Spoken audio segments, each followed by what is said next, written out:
దేవుని వాక్యం చదువుకుందాము. మొదటి పేతురు పత్రిక మొదటి అధ్యాయము 13వ వచనాన్ని చదువుకుందాం. కాబట్టి మీ మనస్సు అను నడుము కట్టుకొని నిబ్బరమైన బుద్ధి గలవారై యేసుక్రీస్తు ప్రత్యక్షమైనప్పుడు మీకు తేబడు కృప విషయమై సంపూర్ణ నిరీక్షణ కలిగి ఉండి. ప్రార్థన చేసుకుందాము. మహాపరిశుద్ధుడైన తండ్రి, మహాఘనుడు అయిన దేవ, మీకు వందనాలు, స్తోత్రాలు. మమ్మలను మిక్కిలిగా ప్రేమించి ఉన్న పరలోకమందున్న మా ప్రియమైన తండ్రి, మీకు వందనాలు, స్తోత్రములు. ప్రభా, ఈ దినమందు ఈ మధ్యాహ్న కాల సమయంలో ఇదిగో బైబిల్ మిషన్ వధువు సంఘములో ఇలాగన ఈ ఉపవాస ప్రార్థనా కూటములో ప్రభా నీ వాక్యమును వినడానికి మేమందరము సిద్ధపడుతుండగా పరిశుద్ధాత్మ తండ్రి ఈ సమయమును నన్నును నాయనా మమ్ములను అందరినీ కూడా మీ హస్తానికి మీ స్వాధీనము ఆధీనము చేస్తున్నాము నాయనా. మీకు వందనాలు, స్తోత్రాలు. ఆత్మ సంగములతో చెప్పుచున్న మాట చెవి గలవాడు వినును అని మీరు సెలవిచ్చారు గనుక పరిశుద్ధాత్మ తండ్రి మీరు మాతో నీ వాక్యములో నుండి మాట్లాడండి నాయనా. మీకు వందనాలు. నీ వాక్యము శక్తి కలిగినది, నీ వాక్యము జీవము కలిగినది, నీ వాక్యమునైనా మమ్మలను బ్రతికించేది, మా ప్రాణములను తెప్పరిల్ల చేసేది గనుక అటువంటి నీ శక్తి గల వాక్యముతో జీవ వాక్యముతో మమ్మల్ని పోషించమని, అయా కూడి వచ్చిన మమ్మల్ని అందరినీ నీ ఆత్మతో అభిషేకించమని పరిశుద్ధాత్మ తండ్రి ఈ సమయమును నాయన స్వాధీనము చేసుకొని మీరే నీ పరిశుద్ధ లేఖనములో నుండి నీ వాక్యమును మాకు వెల్లడిపరిచి మహిమ పొందుమని యేసుక్రీస్తు వారి పుణ్య నామమున వేడుకొనుచున్నాను పరమ తండ్రి, ఆమేన్. ప్రభునందు ప్రియులారా, మన ప్రభు అయిన యేసుక్రీస్తు నామమున మీకు కృపయు సమాధానమును కలుగును గాక, ఆమేన్. సరే, మంచిది. మరొకసారి వాక్యం చదువుకుందాము. మరి మొదటి పేతురు పత్రిక మొదటి అధ్యాయము 13వ వచనాన్ని చదువుకుందాం. కాబట్టి మీ మనస్సు అను నడుము కట్టుకొని నిబ్బరమైన బుద్ధి గలవారై యేసుక్రీస్తు ప్రత్యక్షమైనప్పుడు మీకు తేబడు కృప విషయమై సంపూర్ణ నిరీక్షణ కలిగి ఉండి. అలాగనే మరొక వాక్యం కూడా చదువుకుందాము. మత్తయి సువార్త 4వ అధ్యాయము 17వ వచనం చదువుకుందాం.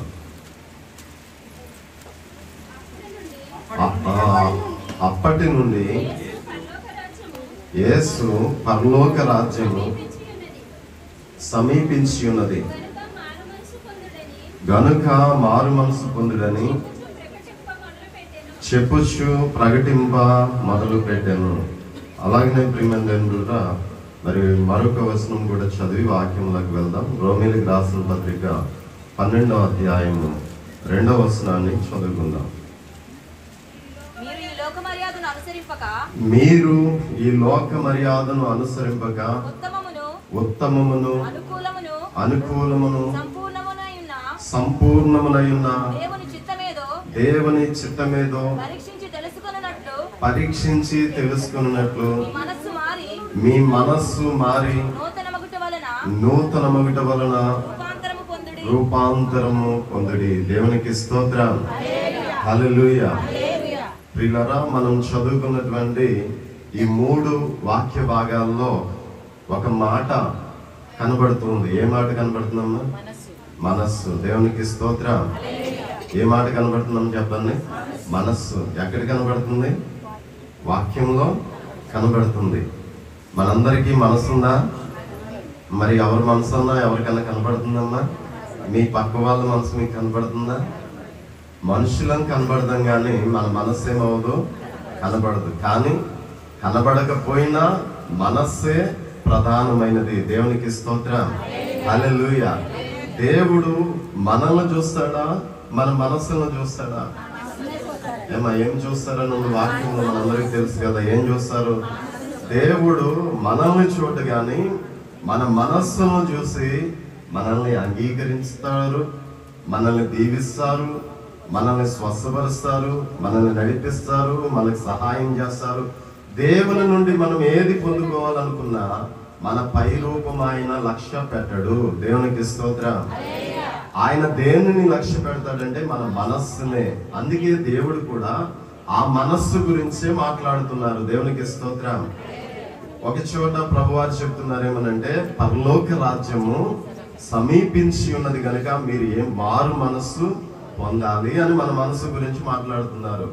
రెండవ చోట ప్రియమైన దేవుని పిల్లల పేతురు గారు ఏమంటున్నారంటే, ప్రభు యొక్క రాకడ సమీపించింది కనుక మీ మనస్సు అనేటటువంటి నడుము కట్టుకొని మీరు ఏం చేయాలంటే సిద్ధపడమని, నిరీక్షణ కలిగి ఉండమని వాక్యం తెలియజేస్తుంది.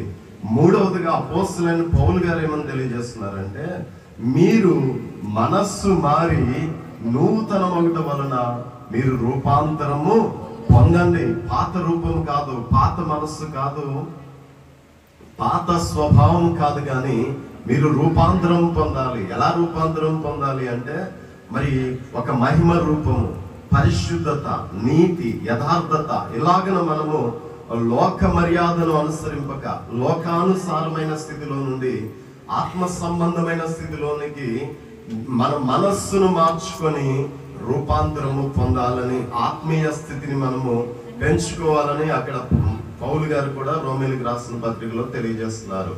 ప్రియమైన దేవుని పిల్లలు, ఇక్కడ మనం గమనిస్తే మరి మన మనస్సు దేవునికి ప్రధానమైనది. దేవునికి స్తోత్రం. హల్లెలూయా. అందరి మనస్సులు ఒకేలాగా ఉండవు. ఉంటాయమ్మా? ఉండవు. ఒక్కొక్కరి మనస్తత్వం, మనస్సును ఏమంటారంటే మనస్తత్వం అంటారు. ఒక్కొక్కరి మనస్తత్వం ఒక్కొక్కలాగా ఉంటది. అయితే మన మనస్సు ఎలాగ ఉండాలి, మన మనస్తత్వం ఎలా ఉండాలి, మన మనస్సు ఎలాగుంటే మనం దేవుని చేత అంగీకరింపబడతాం, దేవుని చేత ఆశీర్వదింపబడతాం, కడకు పరలోక రాజ్యానికి, నిత్య జీవానికి వారసులం అవుతాం అనే దాన్ని మనము పరిశీలన చేసినప్పుడు పరిశుద్ధ గ్రంథంలో మనకన్నా ముందు జీవించినటువంటి భక్తి పరులు, మనకన్నా ముందు జీవించినటువంటి ప్రవక్తలు, మరి పరిశుద్ధులు ఎటువంటి మనస్సు కలిగి వారి దేవుణ్ణి వెంబడించారో, ఆ మనస్సు కలిగి ఉండడం ద్వారా వారు దేవునికి ఇష్టమయ్యారు, దేవుని చేత కృప పొందారు, దేవుని చేత ఆశీర్వదింపబడ్డారు. రేపటి దినమందు పరలోక రాజ్యానికి కూడా, నిత్య జీవానికి కూడా వారు ఏమై ఉన్నారంటే వారసులై ఉన్నారు. ప్రియమైన దేవుని పిల్లలు, అలాగే మనం కూడా ఈ లోకంలో జీవిస్తున్నాము. ఈ లోకంలో దేవుడు మనల్ని ఆశీర్వదించాలన్నా, దేవుడు మనకు తోడై ఉండాలన్నా, దేవుడు మనల్ని స్వస్థపరచాలన్నా, ఆయన కృప మనకు కావాలన్నా, ఈ లోక జీవితం ముగిసిన తర్వాత మనం నిత్యత్వంలోనికి, పరలోక రాజ్యంలోనికి ప్రవేశించాలన్నా నీ మనస్సు ద్వారా నువ్వు ఎలాగన జీవిస్తున్నావో అదే ప్రధానమైనది. కాబట్టి నాకు ఇవ్వబడినటువంటి సమయంలో మరి ప్రియమైన దేవుని పిల్లరా 7 రకాలైనటువంటి మనస్సుల గురించి మనం చూద్దాం. అటువంటి మనస్సులను మన మనస్సుగా మార్చుకుందాం. దేవునికి స్తోత్రం. హల్లెలూయా. మొట్టమొదటిగా మనం చూసినప్పుడు ప్రియమైన దేవుని పిల్లరా, పరిశుద్ధ గ్రంథంలో మరి నెహెమ్యా గ్రంథము 9వ అధ్యాయము 7-8 వచనాలు చదువుకుందాం. నెహెమ్యా గ్రంథము 9వ అధ్యాయము 7-8 వచనాలు. అబ్రహామును ఏర్పరచుకొని కల్దీల ఊరు అను స్థలము నుండి యువతలకు అతని రప్పించి అతనికి అబ్రహాము అని పేరు పెట్టిన వాడు నీవే. అతడు నమ్మకమైన మనస్సు గలవాడని ఎరిగి. చాలు ప్రియమైన దేవుని పిల్లరా, ఇక్కడ మనకు ఒక మనస్సు కనబడుతుంది. ఆ మనస్సు పేరేంటమ్మా చెప్పండి, లేక ఆ మనస్తత్వం పేరేంటి? నమ్మకమైనది. దేవునికి స్తోత్రం. నమ్మకత్వం కలిగినటువంటి మనస్సు కలిగి ఉన్నారు. ఎవరు అంటే ప్రియమైన దేవుని పిల్లరా, మరి విశ్వాసులకు తండ్రి. అంటే మనందరం విశ్వాసమే కనుక మనకు ఆయన తండ్రి అయి ఉన్నారు. దేవునికి స్తోత్రం.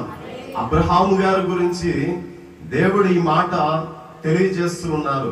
అబ్రహాము గారి యొక్క మనస్సు ఎటువంటి మనస్సు అని వాక్యం తెలియజేస్తుందంటే, నమ్మకమైన మనసు అని ఒకసారి అందరూ అనండి. ఎటువంటి మనసు అని చెప్పాలి? అబ్రహాం గారి మనసు నమ్మకమైన మనసు. కాబట్టి దేవుడు ఒక ప్రణాళికను కలిగి ఉన్నాడు. ఆ ప్రణాళిక ఏంటంటే మనుషులందరూ పాపంలో పడిపోయారు. ఈ పాపంలో మనుషులు నశించుకోవడం దేవునికి ఇష్టం లేక లోక రక్షకుని లోకానికి పంపించాలనుకున్నారు, ఆయన ప్రియ కుమారుని. అయితే ఆ ప్రియ కుమారుడైనటువంటి యేసుక్రీస్తు ప్రభువారు ఎవరి ద్వారా ఈ లోకంలోకి రావాలి అని దేవుడు అందరినీ పరిశీలన చేస్తున్నప్పుడు, ప్రియమైన దేవుని పిల్లరా, ఆయన ఎవరిని ఎన్నుకున్నాడంటే అబ్రహాము గారిని ఎన్నుకున్నాడు. దేవునికి స్తోత్రం. ఎవరిని ఎన్నుకున్నారని చెప్పండి? అబ్రహాం గారిని ఎన్నుకున్నారు. ఎందుకు ఎన్నుకున్నారు? అబ్రహాం గారు అందరికన్నా తెల్లగా ఉన్నారని ఎన్నుకున్నారా? అబ్రహాం గారు అందరికన్నా ఆజానుబాహుడని ఎన్నుకున్నారా? లేకపోతే అబ్రహాం గారు అందరికన్నా జ్ఞానం కలిగిన వాడు ఎన్నుకున్నారా? అంటే అవేవి కూడా ఇక్కడ తెలియచేయడం లేదు, కానీ ఒకే ఒక మాట మనకు తెలియచేయబడుతుంది.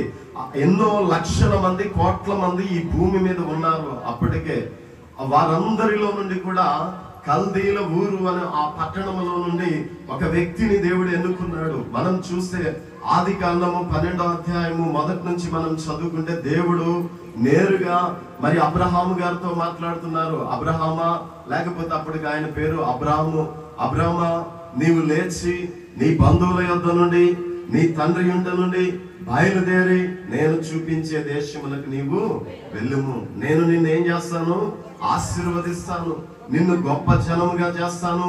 మరి నిన్ను ఆశీర్వదించు వారిని ఆశీర్వదిస్తాను, నిన్ను శపించు వారిని శపిస్తాను. భూమి యొక్క సమస్త వంశములు నీ యందు, అనగా నీ సంతానములో నుండి వచ్చేటటువంటి నా ప్రియ కుమారుడైనటువంటి యేసుక్రీస్తు ప్రభువునందు నేను ఆశీర్వదిస్తాను. అందరూ గట్టిగా చప్పట్లు కొట్టి దేవుని నామాన్ని మహిమపడతారు. దేవునికి స్తోత్రం. ఇంత ప్రణాళికను దేవుడు అబ్రహాము గారి పట్ల కలిగి ఆయనను పిలుస్తూ ఉన్నాడు. అబ్రహాం గారు అప్పటికి అన్యుడే, దేవునిని ఎరగని వాడే. కానీ దేవుడు ఆయనను ఎందుకు పిలిచారు, ఎందుకు ఏర్పాటు చేసుకున్నారు, ఎందుకు అత్యధికంగా ఆశీర్వదించారు అంటే ఆయన మనస్సు. దేవునికి స్తోత్రం. హల్లెలూయా. ప్రియమైన దేవుని పిల్లరా, మనం కూడా దేవుని సన్నిధిలో ఉంటున్నాం, దేవుణ్ణి వెంబడిస్తున్న మనం కూడా రేపటి దినమందు ఆయన రాజ్యంలో మనం ప్రవేశించాలి అంటే, ఆయన యొక్క ఆశీర్వాదానికి లోకంలో మనం వారసులం కావాలి అంటే, ప్రియమైన దేవుని పిల్లరా, మనం కూడా ఎటువంటి మనస్సు కలిగి ఉండాలంటే నమ్మకమైన మనస్సు, నమ్మకత్వం కలిగినటువంటి మనస్సు మనం కలిగి జీవించాలి. ఈ రోజు లోకంలో ఏ మనస్సును మనం చూడలేకపోతున్నామంటే, మరి ఎక్కడ చూసినా, ఏ సమాజంలో చూసినా, ఏ రంగంలో చూసినా నమ్మకత్వము లేదు. నమ్మకము కోల్పోయింది, నమ్మకము తక్కువైపోయింది. ప్రియమైన దేవుని పిల్లరా, కుటుంబ సభ్యుల మధ్య నమ్మకత్వాలు లేవు, సంఘ సభ్యుల మధ్య నమ్మకత్వాలు లేవు, సమాజంలో కూడా నమ్మకత్వం లేదు. ఒకరిని ఒకరు ఏం చేసుకోవడం ఎక్కువైపోయిందంటే మోసం చేసుకోవడం ఎక్కువైపోయింది, ద్రోహం చేసుకోవడం ఎక్కువైపోయింది, ఒకరి మీద ఒకరు కుట్ర చేసుకోవడం ఎక్కువైపోయింది, ఒకరిని ఒకరు మరి ఆ మంచి మనస్సు లేకుండా, మరి అన్నని లేదు, తమ్ముడని లేదు, అక్కని లేదు, చెల్లని లేదు, నాన్నని లేదు, ఎవరికైనా ఎంతటి ద్రోహానికైనా ఈ రోజు స్నేహితులు ఏం చేసుకుంటున్నారు? మోసపుచ్చుకుంటున్నారు. ఎక్కడ చూసినా ప్రియమైన దేవుని పిల్లరా, మరి మోసము అనేది ఎక్కువైపోయింది, కపటము అనేది ఎక్కువైపోయింది. ప్రియమైన దేవుని పిల్లరా, అయితే ఈ మోసంతో కూడిన మనస్సు, కపటముతో కూడిన మనస్సు, ఇటువంటి మనస్సు కలిగిన వారు దేవుని ఆశీర్వాదానికి వారసులు కాలేరు. దేవునికి స్తోత్రం. దేవుని రాజ్యానికి వారసులు కాలేరు. అందుకే మన మనస్సును మనం ఏం చేసుకోవాలంటే మార్చుకోవాలి. మన మనస్సును మనం ఏం చేయాలంటే రూపాంతరపరుచుకోవాలి. మన మనస్సు అనే నడుమును కట్టుకోవాలి. నేను ఏమైనా నమ్మకత్వం కలిగి జీవిస్తాను, నా నమ్మకత్వాన్ని కోల్పోను అని ఒక నిర్ణయాన్ని మనం తీసుకోవాలి. అదే మన మనస్సును, మనం లోకంలో వింటా ఉంటాం కదా, నేను నడుము కట్టుకుని ఇదంతా సాధించాను అంటారు. అంటే ఒక పట్టుదల, ఒక ఏకాగ్రత, ఎంత కష్టమైనా భరిస్తూ ఆ గమ్యం వైపు వెళ్ళడం. అలాగే మనం కట్టుకోవాల్సింది ఏంటంటే మరి మనస్సును కట్టుకోవాలి. ఎటువంటి ద్రోహము, ఎటువంటి మోసము, ఎటువంటి కపటము, ఎటువంటి వేషధారణకు మన దగ్గర, మన మనస్సులో ఒకటి పెట్టుకొని పైకి ఒకటి మాట్లాడితే అది వేషధారణ. ప్రియమైన దేవుని పిల్లరా, అటువంటి స్వభావాలు కలిగిన వారు పరిశుద్ధ గ్రంథం తెలియజేస్తుంది. వేషధారణ ప్రభువారు ఏమంటున్నారంటే సున్నము కొట్టిన సమాధులు అంటున్నారు. పైకి నవ్వుతారు, పైకి మాట్లాడతారు, పలకరిస్తారు, ప్రేమాప్యాదులు వలకపోస్తారు, కానీ లోపల ద్వేషం. అటువంటి మనస్సు దేవునికి అసహ్యం. ప్రియమైన దేవుని పిల్లరా, మోసం చేసే మనస్సు దేవునికి అసహ్యం. కుట్ర చేసే మనసు, ద్రోహం చేసే మనసు దేవునికి అసహ్యమైనది. కానీ దేవునికి ఇష్టమైన మనస్సు ఏంటంటే మరి నమ్మకత్వం కలిగి మనం జీవించాలి. మనం ఎక్కడున్నా కానీ మనము ఎలాగ ఉండాలంటే ప్రియమైన దేవుని పిల్లలు, అబ్రహాము గారు నమ్మకంగా ఉన్నారు. మోషే గారి గురించి దేవుడిచ్చిన సాక్ష్యం ఏంటంటే మోషే నా ఇల్లంతటిలో కూడా నమ్మకమైన వాడు. దేవునికి స్తోత్రం, హల్లెలూయా. ఈ రోజు మనం కూడా దేవుని ఇంట్లో ఉంటున్నాం, దేవుని సంఘములో ఉంటున్నాం. ప్రియమైన దేవుని పిల్లరా, దేవుని పేరు పెట్టుకొని జీవిస్తున్నాం. అలాగిన మనలో దేవుడు కూడా అటువంటి సాక్ష్యం పలికేటట్టుగా మన మనస్సును మనం ఏం చేసుకోవాలంటే రూపాంతరపరుచుకోవాలి. అటువంటి ఉన్నత స్థితికి మనం రావాలి. మనం అన్ని విషయాల్లో నమ్మకంగా ఉండాలి. పరిశుద్ధ గ్రంథంలో యోసేపు గారు కనబడుతున్నారు. యోసేపు గారి గురించి కూడా దేవుడిచ్చినటువంటి సాక్ష్యం ఏంటంటే అతడికి తన యజమానుడు తనకు కలిగిన సమస్తాన్ని అప్పగించేశాడు. తనకి ఏమి ఉన్నదో ఏమి లేదో కూడా ఆ యజమానుడు ఏం చేయలేదంట చెప్పండి, విచారణ చేయలేదంట. అంటే ఆ యోసేపు గారి మీద ఎంత నమ్మకం పెట్టుకున్నారో, ఆయన ఎంత నమ్మకంగా జీవించారు. కాబట్టి ప్రియమైన కదా, ఈ రోజు కుటుంబంలో నమ్మకత్వం ఉండాలి. భార్య భర్తకు నమ్మకంగా ఉండాలి, భర్త భార్యకు నమ్మకంగా ఉండాలి, పిల్లలు తల్లిదండ్రులకు నమ్మకంగా ఉండాలి, సంఘము యాజకునికి నమ్మకంగా ఉండాలి. సమాజంలో కూడా మనం ఎలా జీవించాలంటే నమ్మకత్వం కలిగి జీవించాలి. ఎందుకంటే మనము క్రీస్తు పేరు, ప్రభు పేరు పెట్టుకున్నాం. క్రైస్తవులం అంటే లోకం దృష్టిలో మరి మనం యథార్థతను కలిగి ఉండాలి, మరి నమ్మకత్వాన్ని కలిగి ఉండాలి. ప్రియమైన దేవుని పిల్లరా, చాలా మంది ఈ రోజు మోసం చేస్తున్నారు. పిల్లలే తల్లిదండ్రులు ఏం చేస్తున్నారని చెప్పండి, మోసం చేస్తున్నారు. అది గొప్ప జ్ఞానం అనుకుంటున్నారు. అలాగే సొంత స్నేహితులే, ఒక స్నేహితుడు మరొక స్నేహితుని ఏం చేస్తున్నారంటే మోసపుచ్చుకుంటున్నారు. అది జ్ఞానం, నేను చాలా జ్ఞానంగా తెలివిగా చేశాను అనుకుంటున్నారు. అలాగే తోటి వారు ఒకరినొకరు మోసం చేసుకుంటున్నారు.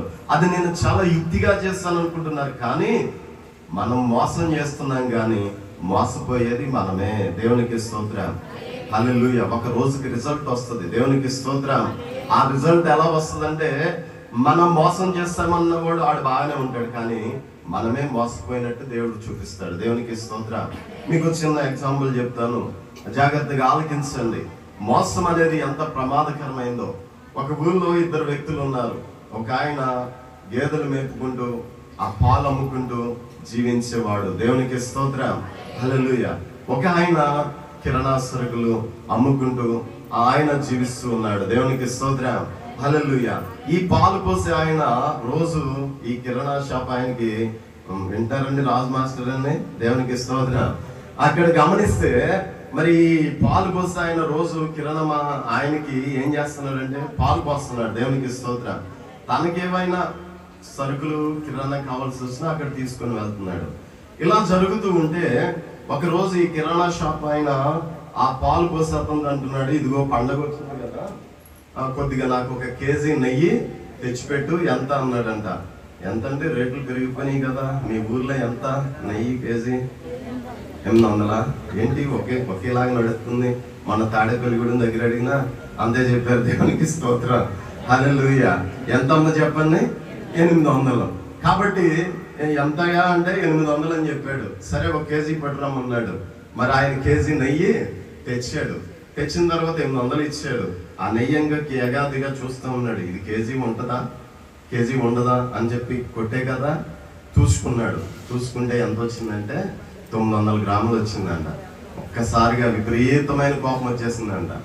వచ్చేసి రోజు మరి తెలిసిన నన్నే మోసం చేస్తాడా అని చెప్పేసి మరి గబగబా పంచాయతీలోకి 2-3 పెద్దల దగ్గరికి, ఇదిగో పలానా వ్యక్తి నాకు కేజీ నెయ్యి కావాలంటే 800 రూపాయలు తీసుకొని నాకు 900 గ్రాములే నెయ్యి తెచ్చాడు అని చెప్పి పంచాయతీ పెడితే ఆయన పిలిపించారంట పెద్దలు.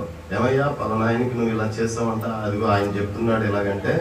అప్పుడు ఆయన చెప్తాడు, ఏమని చెప్తాడంటే, అయ్యా నేను కేజీ నెయ్యి తెచ్చానండి, నేను 900 కాదంటాడు. ఈ కేజీ అనేది తెచ్చావని నీకు ఎలా తెలుసు? నువ్వు చూసిన ఆ తరాజు లేకపోతే అది నువ్వు పెట్టిన కేజీ రాయి ఇవన్నీ పట్టుకురమ్మన్నారంట. అమ్మా ఆ తరాజు మరి ఆ కేజీ రాయి అన్ని పట్టుకొని వచ్చాక తుయ్ అన్నారు. అది అక్కడ పెట్టి ఆయన ఒక పక్క నెయ్యి పెట్టాడు, దానికి ఆ క్యాన్కి తరపడ ఎత్తు ఫస్ట్ వేసాడు, తర్వాత ఆ నెయ్యి అందులో పోసారు, తర్వాత ఒక పంచదార ప్యాకెట్ పొట్లం కట్టిన పొట్లం అందులో పెట్టాడు.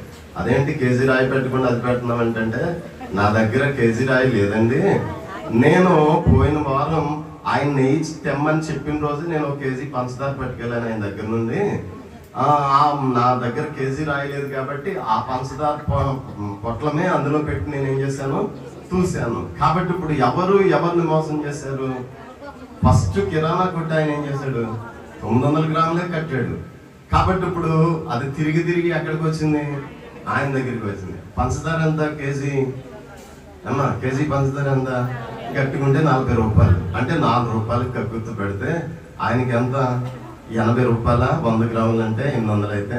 అట్లాగే మనం మోసం చేసేస్తున్నాం, వాళ్ళని మోసం చేస్తాం, వీళ్ళని మోసం చేస్తాం అనుకుంటాం, కానీ చివరికి మోసపోయేది మనమే. ప్రియమైన దేవుని పిల్లరా, దేవుడు నమ్మదగిన వాడు. దేవునికి స్తోత్రం. నీవు ఏ కొలతతో కొలుస్తావో అదే కొలత నీకు కొలవబడుతుంది. మనం నీతిగా ఉంటే నీతి ఫలమే మనకు వస్తుంది. నమ్మకత్వంగా బ్రతికితే ఆ నమ్మకత్వానికి తగిన ప్రతిఫలమే ఇస్తాడు దేవుడు. మోషే గారు నమ్మకత్వంగా బ్రతికాడు, యోసేపు గారు నమ్మకత్వంగా బ్రతికారు, అబ్రహాము గారు నమ్మకత్వంగా బ్రతికారు. ఈ రోజు దేవుని బిడ్డలమని చెప్పుకుంటున్నటువంటి మనము కూడా ఆ నమ్మకమైనటువంటి మనస్సు కలిగి ఉంటే నమ్మదగిన దేవుడు నమ్మకమైన వారికి మెండైన దీవెనలు కలుగునని సామెతల గ్రంథంలో తెలియజేయబడుతుంది. ఒకసారి గట్టిగా చప్పట్లు కొడదాం. మనందరికీ మెండైన దీవెనలు అబ్రహాము గారికి కలిగినట్టుగా ఆశీర్వాదాలు కలగాలి అంటే, యోసేపు గారు హెచ్చింపబడినట్టుగా మనం హెచ్చింపబడాలి అంటే, మన మనస్సును మనం ఎలాగ రూపాంతరపరచుకోవాలి అంటే, మన మనస్సును మనం ఎలాగ మార్చుకోవాలి అంటే, మన మనస్సు అనే నడుమును ఎలా కట్టుకోవాలి అంటే, ప్రియమైన దేవుని పిల్లరా, మనము నమ్మకమైనదిగా మార్చుకోవాలి. ఈ మనస్సు దేవునికి ఎంతో ఇష్టం. దేవునికి స్తోత్రం. హల్లెలూయా. కాబట్టి ఈ రోజు లోకంలో సమాజంలో ఎక్కడ చూసినా నమ్మకత్వమే లోపిస్తుంది. కాబట్టి అపనమ్మకస్తులు పరలోక రాజ్యానికి వారసులు కాదు. కాబట్టి మనము మొట్టమొదటిగా ఏ మనస్సు మనం కలిగి ఉండాలంటే, ఈ ఉపవాస కూటాల్లో దిద్దుబాటు కూటాల్లో మన మనస్సును దిద్దుకుందాం. ఎక్కడైనా చిన్న పెద్ద పొరపాట్లు చేస్తూ ఉంటే మరి వాటిని మనం సరి చేసుకొని నమ్మకత్వంగా నిలబడదాం. దేవుడు మనల్ని మెండుగా ఆశీర్వదిస్తాడు. అబ్రహామును ఆశీర్వదించినట్టుగా ఆశీర్వదిస్తాడు. రెండవదిగా మనం చూస్తే ప్రియమైన దేవుని పిల్లరా, మరొక భక్తుడు కలిగినటువంటి మనస్సును కూడా మనం ధ్యానం చేసుకుందాము. మరి మొదటి సమూయేలు గ్రంథము 13వ అధ్యాయము 14వ వచనాన్ని చదువుకుందాం.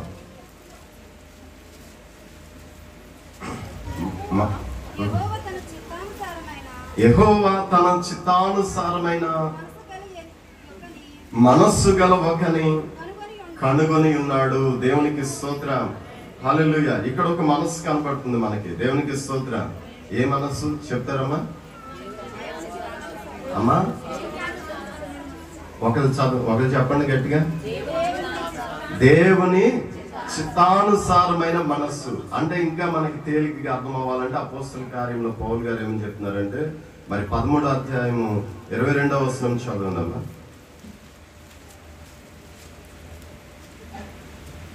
శిష్యులు మనుషులను దృఢపరిచి విశ్వాసమందు నిలకడగా ఉండవలెననియు అపోస్తల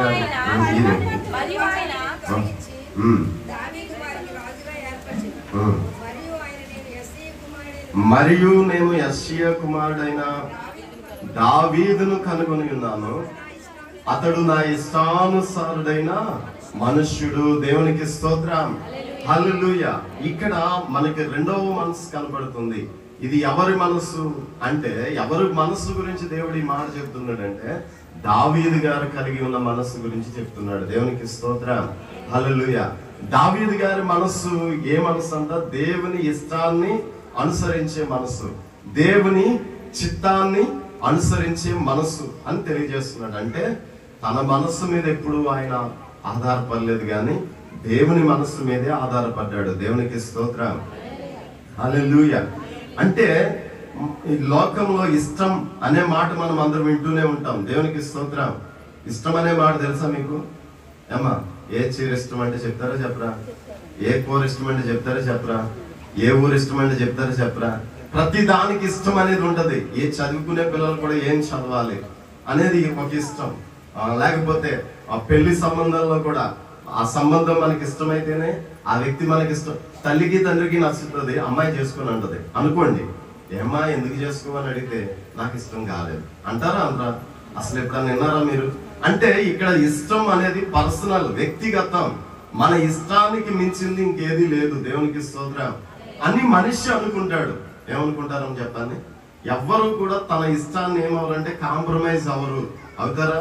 అవరు. అమ్మ చెప్పిందని, అక్క చెప్పిందని మీకు ఇష్టం లేని అమ్మాయిని పెళ్లి చేసుకోమంటే చేసుకుంటారా? చేసుకోరు. తనంతటికి తాను ఎంతో కొంత నచ్చాలి. ఒక ఇష్టం, ఒక టేస్ట్ అంటారు దాన్ని. దేవునికి స్తోత్రం. దాన్నే ఫాలో అప్ చేస్తుంది లోకమంతా. అయితే ప్రియమైన దేవుని పిల్లలు, ఇక్కడ మరి దావీదు గారికి అటువంటి సొంత ఇష్టం పెట్టుకోలేదు ఆయన. నా ఇష్టం కంటే దేవుని ఇష్టమే నేను అనుసరిస్తాను. దేవునికి స్తోత్రం.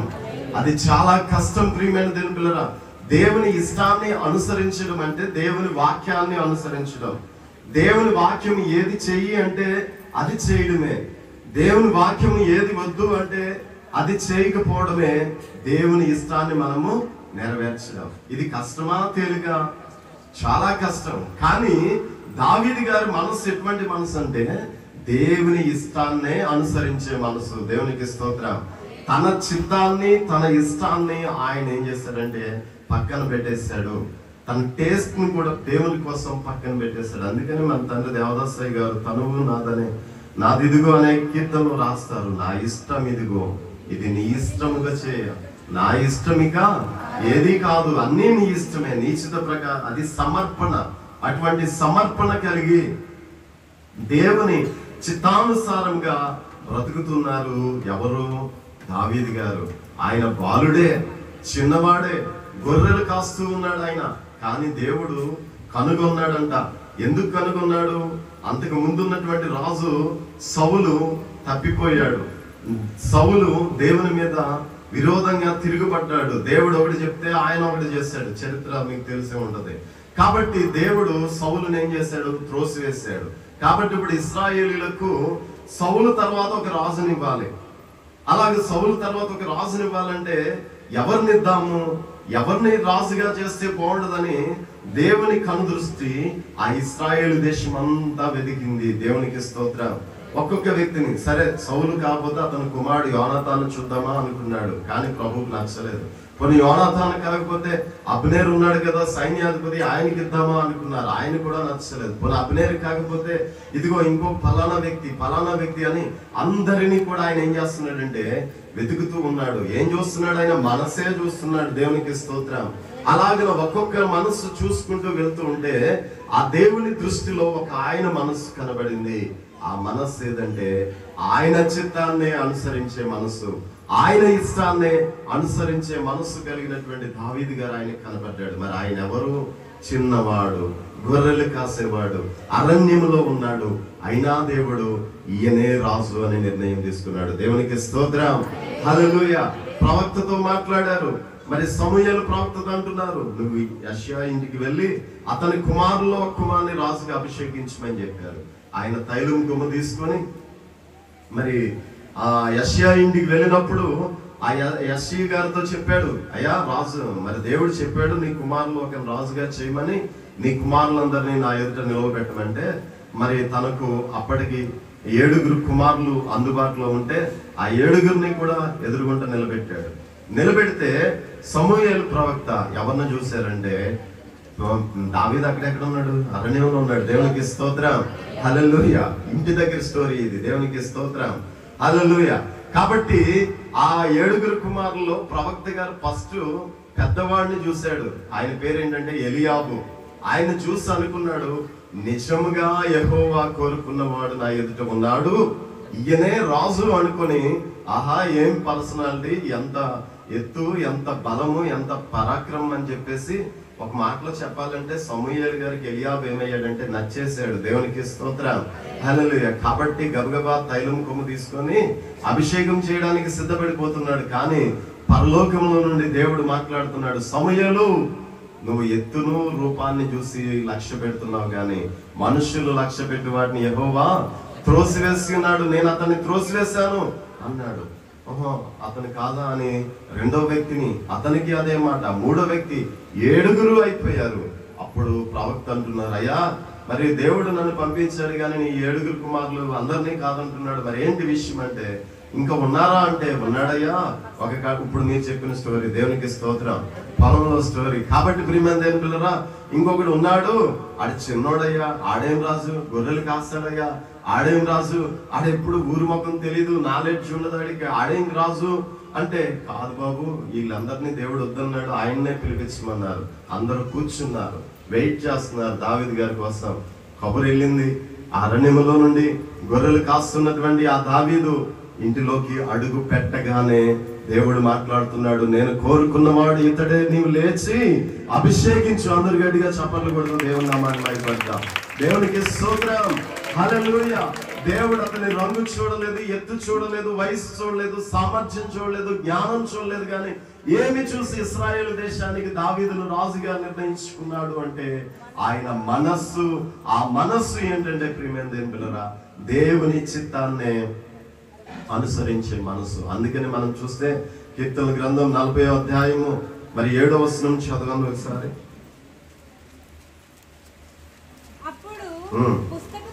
పుస్తకపు చుట్టలో నన్ను గూర్చి వ్రాయబడిన ప్రకారము నేను వచ్చి ఉన్నాను, నా దేవా నీ చిత్తము నెరవేర్చుట నాకు సంతోషము. దేవునికి స్తోత్రం. మన చిత్తం నెరవేర్చుకుంటేనే మనకి సంతోషం. కానీ దావీదు గారు ఏమంటున్నారు చెప్పండి, నీ చిత్తం నెరవేర్చడమే నాకు సంతోషం. అంటే వాక్యానుసారంగా ఆయన జీవించేవాడు. అందుకే మొదటి కీర్తనలో ఆయన ఏమంటారంటే, దుష్టుల ఆలోచన చొప్పున నడవక, పాపుల మార్గం నిలవక, అపహాస్యకులు కూర్చున్న చోట కూర్చుండక, యెహోవా ధర్మశాస్త్రమునందు ఆనందిస్తూ దివారాత్రులు, దేవునికి స్తోత్రం, దాన్నే ధ్యానించారు, ఆ వాక్య ప్రకారమే నడుచుకున్నారు. కాబట్టి నా చిత్తానుసారుడైన మనుష్యుడు అని పిలువబడ్డాడు. ఆ మనస్సు దేవుడు ఏర్పాటు చేసుకున్నాడు. మరి ఆ దావీదు వంశములో నుండి మన ప్రభు అయినటువంటి యేసుక్రీస్తు వారు వచ్చారు.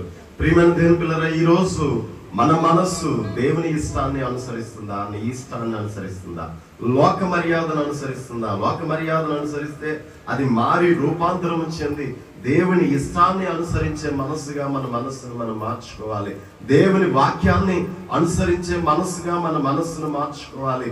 దేవుని చిత్తాన్ని నెరవేర్చాలి. అందుకే మొదటి యోహాను పత్రికలో మరి యోహాను గారు చెప్తున్నారు, మొదటి అధ్యాయంలో, లోకమును దాని ఆశయు గతించును గాని దేవుని చిత్తమును జరిగించువాడు నిరంతరము కూడా నిలిచి ఉంటాడు, వాడే నిత్య జీవానికి వెళ్తాడు. కాబట్టి దేవుని వాక్యము చేయకూడదు అన్నదాన్ని మనం చేయకూడదు. దేవుని వాక్యము చెయ్యి అన్నదాన్ని అది ఎంత కష్టమైనా మనం చేయాలి. రోజు పరిశుద్ధ గ్రంథం చదవడం ఒక ఎత్తు అయితే దానిని అనుసరించడమే సంపూర్ణం. దేవునికి స్తోత్రం.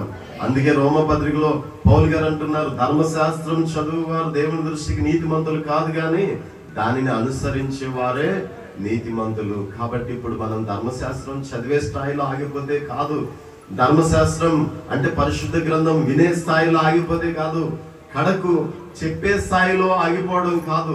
చెప్పేవారి గురించి కూడా దేవుడు మాట్లాడాడు. ఏమని? ఈ పరిశుద్ధ గ్రంథంలో ఈయన ఆజ్ఞల్లో మిగిలిన అల్పమైన ఒక దానిని మీరి మనుషులకు అలాగిన చేయి బోధించేవాడు పరలోక రాజ్యంలో మిగిలిన అల్పుడు అనబడతాడు. చెప్పేసినంత మాత్రాన గొప్ప కాదు, అది పాటించాలి. అలాగే ఈ ఆజ్ఞలలో ఒక ఆజ్ఞను పాటించి మనుషులకు అలాగే చేయి బోధించేవాడు ఎవడో వాడు పరలోక రాజ్యంలో మిక్కిలి గొప్పవాడు అనబడతాడు. కాబట్టి మనం ధర్మశాస్త్రం అనగా పరిశుద్ధ గ్రంథం చదివే కాడ ఆగిపోతే నీతిమంతులం కాదు, చెప్పే కాడే ఆగిపోతే నీతిమంతులం కాదు. వినే కాడే ఆగిపోతే నీతిమంతులం కాదు, కానీ దాని సంపూర్ణత ఎక్కడంటే నీవు చదివిన వాక్యం, నీవు విన్న వాక్యం, నీవు బోధించిన వాక్యం నీవు ఆచరణలో పెట్టినప్పుడే అది సంపూర్ణత, అది దైవ చిత్తానుసారమైన మనస్సు. మరి మన మనస్సు ఏ విషయంలో దేవునికి లోపడుతుంది, ఏ విషయంలో మనం మన మనస్సును దేవుని చిత్తానికి వంచలేకపోతున్నామో, సమయం లేదు కనుక ఇంకెక్కువ డీటెయిల్ గా చెప్పను. ప్రియమైన దేవుని పిల్లరా, ఒక్కసారి పరిశీలన చేసుకుందాం, రూపాంతరం చెందుదాం, మన మనస్సుని నడుము కట్టుకుందాం, అలా మార్చుకుందాం. కష్టమైన నష్టమైన దేవుని చిత్తాన్ని మనము నెరవేర్చుదాం. ప్రియమైన దేవుని మూడవదిగా మనం చూస్తే మరి సంఖ్యాకాండం 32వ అధ్యాయము 11వ వచనాన్ని చదువుకుందాం.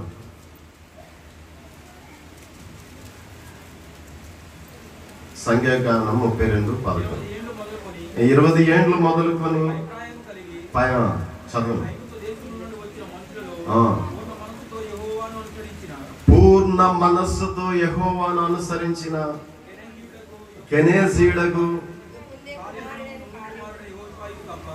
కాలేబును యెహోషువయు తప్ప మరెవ్వరూ కూడా ఈ పాలు తేనెలు ప్రవహించే కానాను దేశంలో ఐగుప్తు నుండి బయలుదేరిన వారు ప్రవేశించరు. ఎందుకు అంటే 6 లక్షల మంది కాల్బలం, అంటే యవన బలం కలిగిన వారు, యుద్ధం చేయగలిగిన వారు, 25 ఏండ్లు పైబడిన వారు 6 లక్షల మంది. మరి వీరు స్త్రీలు అంటే భార్యలు, పిల్లలు, వీరందరూ కలిసి కొన్ని లక్షల సమూహము, చిన్న పిల్లలు, వృద్ధులు, వీళ్ళందరూ కలిస్తే. అయితే ఆ మెజర్మెంట్ అక్కడ మనకి ఎవరు చెప్తారంటే 20 ఏండ్లు పై మొదలుకొని పై ప్రాయం కలిగి శక్తి కలిగిన వారిని చెప్తూ ఉన్నారు. వాళ్ళే 6 లక్షల మంది బయలుదేరారు. కానీ ఇంత మందిలో అందరూ అరణ్యంలోనే రాలిపోయారు. ఎందుకని అంటే వారిలో ఏ మనస్సు లేదు అంటే దేవుని పూర్ణ మనస్సుతో వారు అనుసరించలేదంట. దేవునికి స్తోత్రం. ఏ మనస్సు కావాలమ్మా చెప్పండి? దేవునికి పూర్ణ మనస్సు కావాలి. అందుకే ఆజ్ఞలన్నిటిలో ప్రధానమైన ఆజ్ఞ ఏది అని అడిగినప్పుడు ప్రభు ఒకటే చెప్పారు, నీ పూర్ణ హృదయముతోను, నీ పూర్ణాత్మతోను, నీ పూర్ణ శక్తితోను నీ దేవుడైన యెహోవాను నీవు ప్రేమించాలి, సేవించాలి. పూర్ణ మనస్సు అనేది నువ్వు దేవునికి ఇవ్వగలగాలి. 6 లక్షల జనాంగంలో వారందరి గురించి అపోస్తలుడైన పౌలు గారు 1 కొరింథీ పత్రిక మరి 10వ అధ్యాయంలో చక్కగా తెలియజేస్తారు. చాలా గొప్ప విషయాలు ఉంటాయి. మన పితరులందరూ మేఘం కింద నడిచారు, వారందరూ ఒకే మేఘం కింద నడిచారు. మన పితరులందరూ కూడా తమను వెంబడించినటువంటి ఆత్మ సంబంధమైన బండలో నీళ్లు తాగారు. వాళ్ళందరూ సముద్రంలో, ఎర్ర సముద్రం గుండా దాటిపోయారు, బాప్తిసం పొందారు, మరి మన్నాను తిన్నారు పరలోకము నుండి. కానీ అన్ని అనుభూతులు ఉన్నాయి, అన్ని అనుభవాలు ఉన్నాయి, కానీ కానాను చేరిన అనుభవం వారికి లేదు. మధ్యలోనే ఎండిన చెట్టుకు ఆకులు రాలిపోయినట్టుగా వారందరూ రాలిపోయారు. ఎందుకంటే ఇన్ని పనులు చేస్తున్నారు, కానీ వారి మనస్సు దేవునికి వారు పూర్ణంగా సమర్పించుకోలేదు. ఈ రోజు మనం కూడా అనుకుంటుంటాం, నేను ప్రతి ఆదివారం ఆరాధనకి వెళ్తాను కదా, నేను దేవుని పని చేస్తాను కదా, నేను ప్రతి సభకు వెళ్తాను కదా, దేవుని కోసం ఎంతైనా నేను అర్పిస్తాను కదా అని. ఇలాంటి ఇశ్రాయేలు ప్రజలకు కనబడ్డట్టు మనకు కూడా కొన్ని కనబడతా ఉంటాయి. కానీ వీటన్నిటికీ మించి ఎప్పుడు పరిపూర్ణమవుతుంది అంటే మనం ఎప్పుడు పరమకాలమైనటువంటి ఆ నూతన యెరూషలేములోకి ప్రవేశించగలమంటే నీ మనస్సును పూర్ణంగా దేవునికి అర్పించాలి. అందరు గట్టిగా చప్పట్లు కొట్టి ఒకసారి దేవుని నామాన్ని మహిమపరుద్దాం. కాబట్టి అరాకొర మనసుతో మనం దేవుణ్ణి వెంబడిస్తున్నామేమో, అలవాటు ప్రకారంగా వెంబడిస్తున్నామేమో, వాడుక ప్రకారంగా వెంబడిస్తున్నామేమో, మరి ఆ అమ్మ చెప్పిందని వస్తున్నారేమో, నాన్న చెప్పాడని వస్తున్నారేమో పిల్లలైతే. లేకపోతే మనం అలవాటు కనుక క్రైస్తవులంగా కాదు. ప్రియమైన దేవుని పిల్లలు, మనం దేవుణ్ణి ఎలాగైనా వెంబడించాలంటే యెహోషువ గారు, కాలేబు గారు ఎటువంటి మనస్సుతో వెంబడించారంటే పూర్ణ మనస్సుతో వెంబడించారు. కాబట్టి దేవుడు అంటున్నాడు, నేను అబ్రహాము, ఇస్సాకు, యాకోబులకు వాగ్దానం చేసినటువంటి ఆ పాలు తేనెలు ప్రవహించిన కానాను దేశంలో వీరిద్దరు మాత్రమే ఐగుప్తు దేశములో నుండి బయలుదేరిన వారు. కద్మా వాళ్ళు అరణ్యంలో పుట్టిన న్యూ జనరేషన్, కొత్త సంతతి, వీళ్ళతో పాటు వాళ్ళు కూడా ప్రవేశిస్తారు. దేవునికి స్తోత్రం, హల్లెలూయా. కాబట్టి ప్రియమైన దేవుని పిల్లరా, మనందరము ఎక్కడికి వెళ్ళాలి? మన ప్రయాణం ఎక్కడికి అంటే లోకమనే ఈ ఐగుప్తు నుండి పరమకాలమైనటువంటి ఆ నూతన యెరూషలేముకు మనం ప్రయాణం చేస్తున్నాం. ఇందులో మనకి ఎన్నో అనుభవాలు ఉండొచ్చు. మన్నా తిన్న అనుభవం ఉండొచ్చు, బండలో నీళ్లు త్రాగిన అనుభవం ఉండొచ్చు, ఎర్ర సముద్రం దాటిన అనుభవం ఉండొచ్చు, మేఘం కింద నడిచిన అనుభవం ఉండొచ్చు. ఎన్ని అనుభవాలున్నా నీ మనస్సు పూర్ణముగా దేవునిని వెంబడించకపోతే నీ మనస్సును చూస్తాడు ఆయన. కాబట్టి యెహోషువ గారి మనసును చూశారు, కాలేబు గారి యొక్క మనసును చూశారు.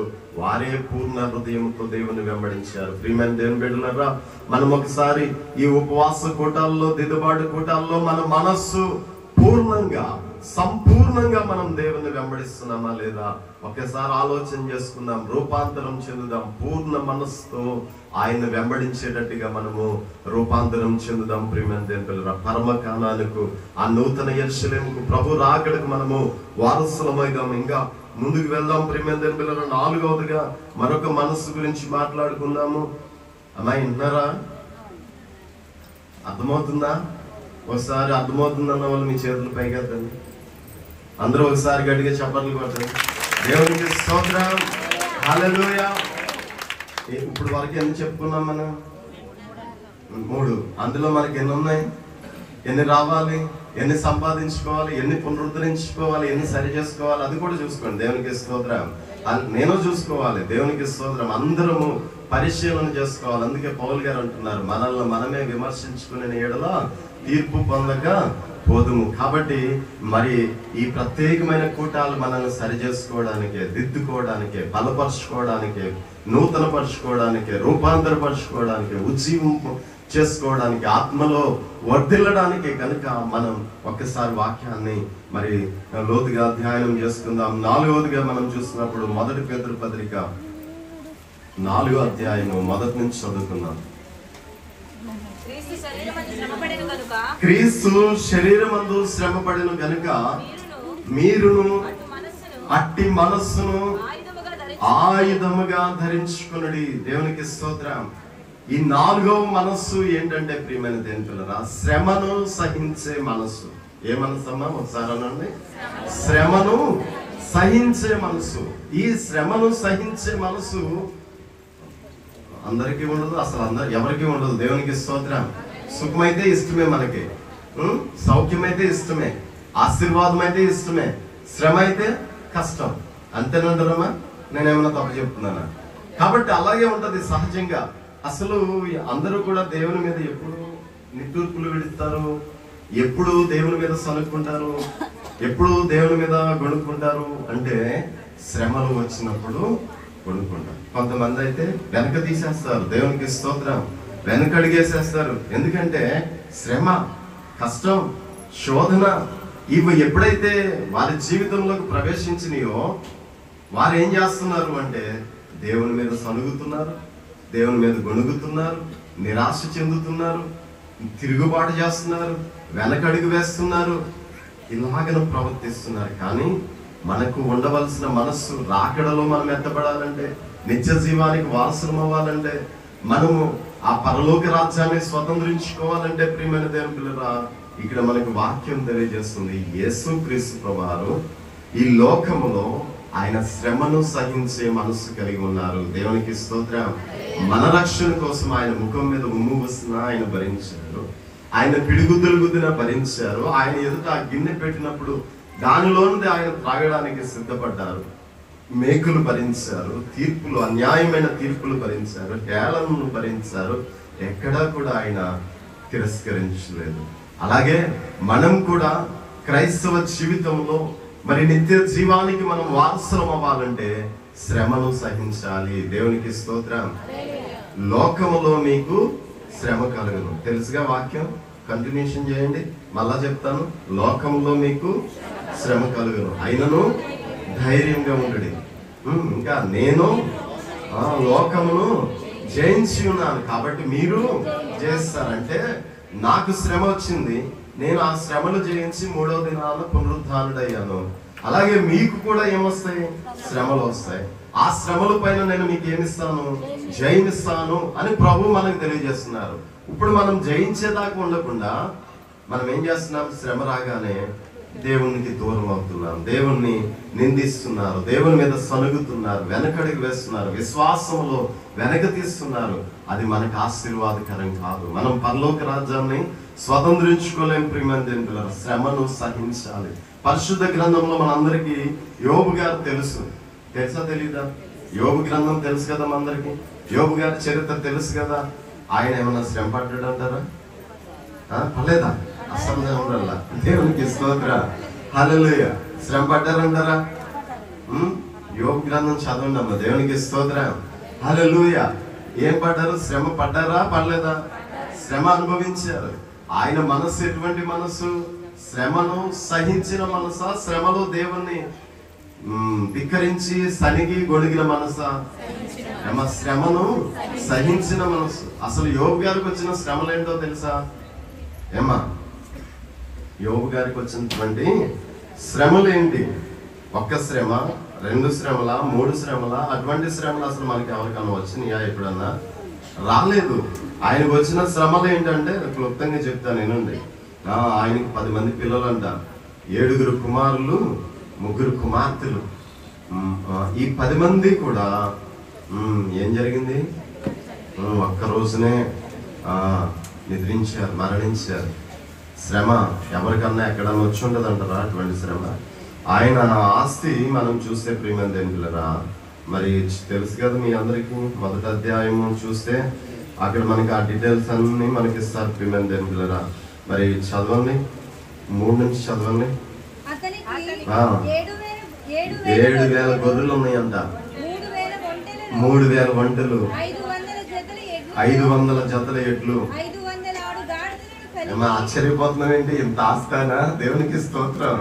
ముందు ఆయనకి దేవుడే ఆశీర్వదించాడంట ఆయన. దేవునికి స్తోత్రం. అంత ఆస్తిపరుడు. 10 మంది పిల్లలు పోయారు, ఈ వేల గొర్రెలు పోయినాయి, ఆ 500 జతల ఎడ్లు పోయినాయి, ఒంటెలు పోయినాయి, ఆడగాడులు పోయినాయి, అన్ని పోయినాయి. కానీ దేవుని మీద సనగలేదు, గొనగలేదు. ఆ యెహోవా ఇచ్చెను. దేవునికి స్తోత్రం. అలా అంటారమ్మా ఎవరన్నా?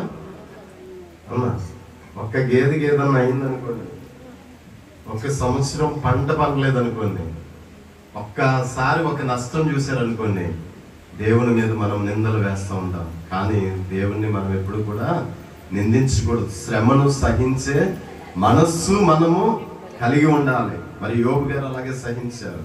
సరే, దేవుడు చూసావా, నా సేవకుడైన యోబు ఇంత శ్రమ వచ్చినా నన్ను అనుసరిస్తున్నాడని చెప్పినప్పుడు సాతాను మళ్ళీ ఉంది, అయ్యా అవన్నీ పోయినా తాను మాత్రం హెల్దీగా ఉన్నాడు, చక్కగా ఉన్నాడు, ఆరోగ్యంగా ఉన్నాడు కాబట్టి పోతే పోయినలే అనుకుంటున్నాడు. మరి ఆ శరీరం మీద సెలవు కావాలండి సాతాను. దేవునికి స్తోత్రం. హల్లెలూయా. దేవుడు ఆ యోబు గారి యొక్క శరీరం మీద కూడా ఏమిచ్చాడు? సెలవిచ్చారు. ఆ సాతాను మరి ఎన్నుకున్న వ్యాధి ఏంటి? యోబును శోధించడానికంటే దురద. ఏంటమ్మా చెప్పండి? దురద వ్యాధి పెట్టింది, చర్మ వ్యాధి పెట్టింది. ఆ దురద తట్టుకోలేక ఆయన గోగుతుంటే అక్కడ వాక్యం మనకు ఉంటది. ఆయన వెరీ గుడ్, దేవునికి స్తోత్రం. అతడు ఒళ్ళు గోక్కునుటకు ఏం తీసుకున్నాడు చెప్పండి. అంటే దానికి బట్టి మీకు ఏమర్థమైంది?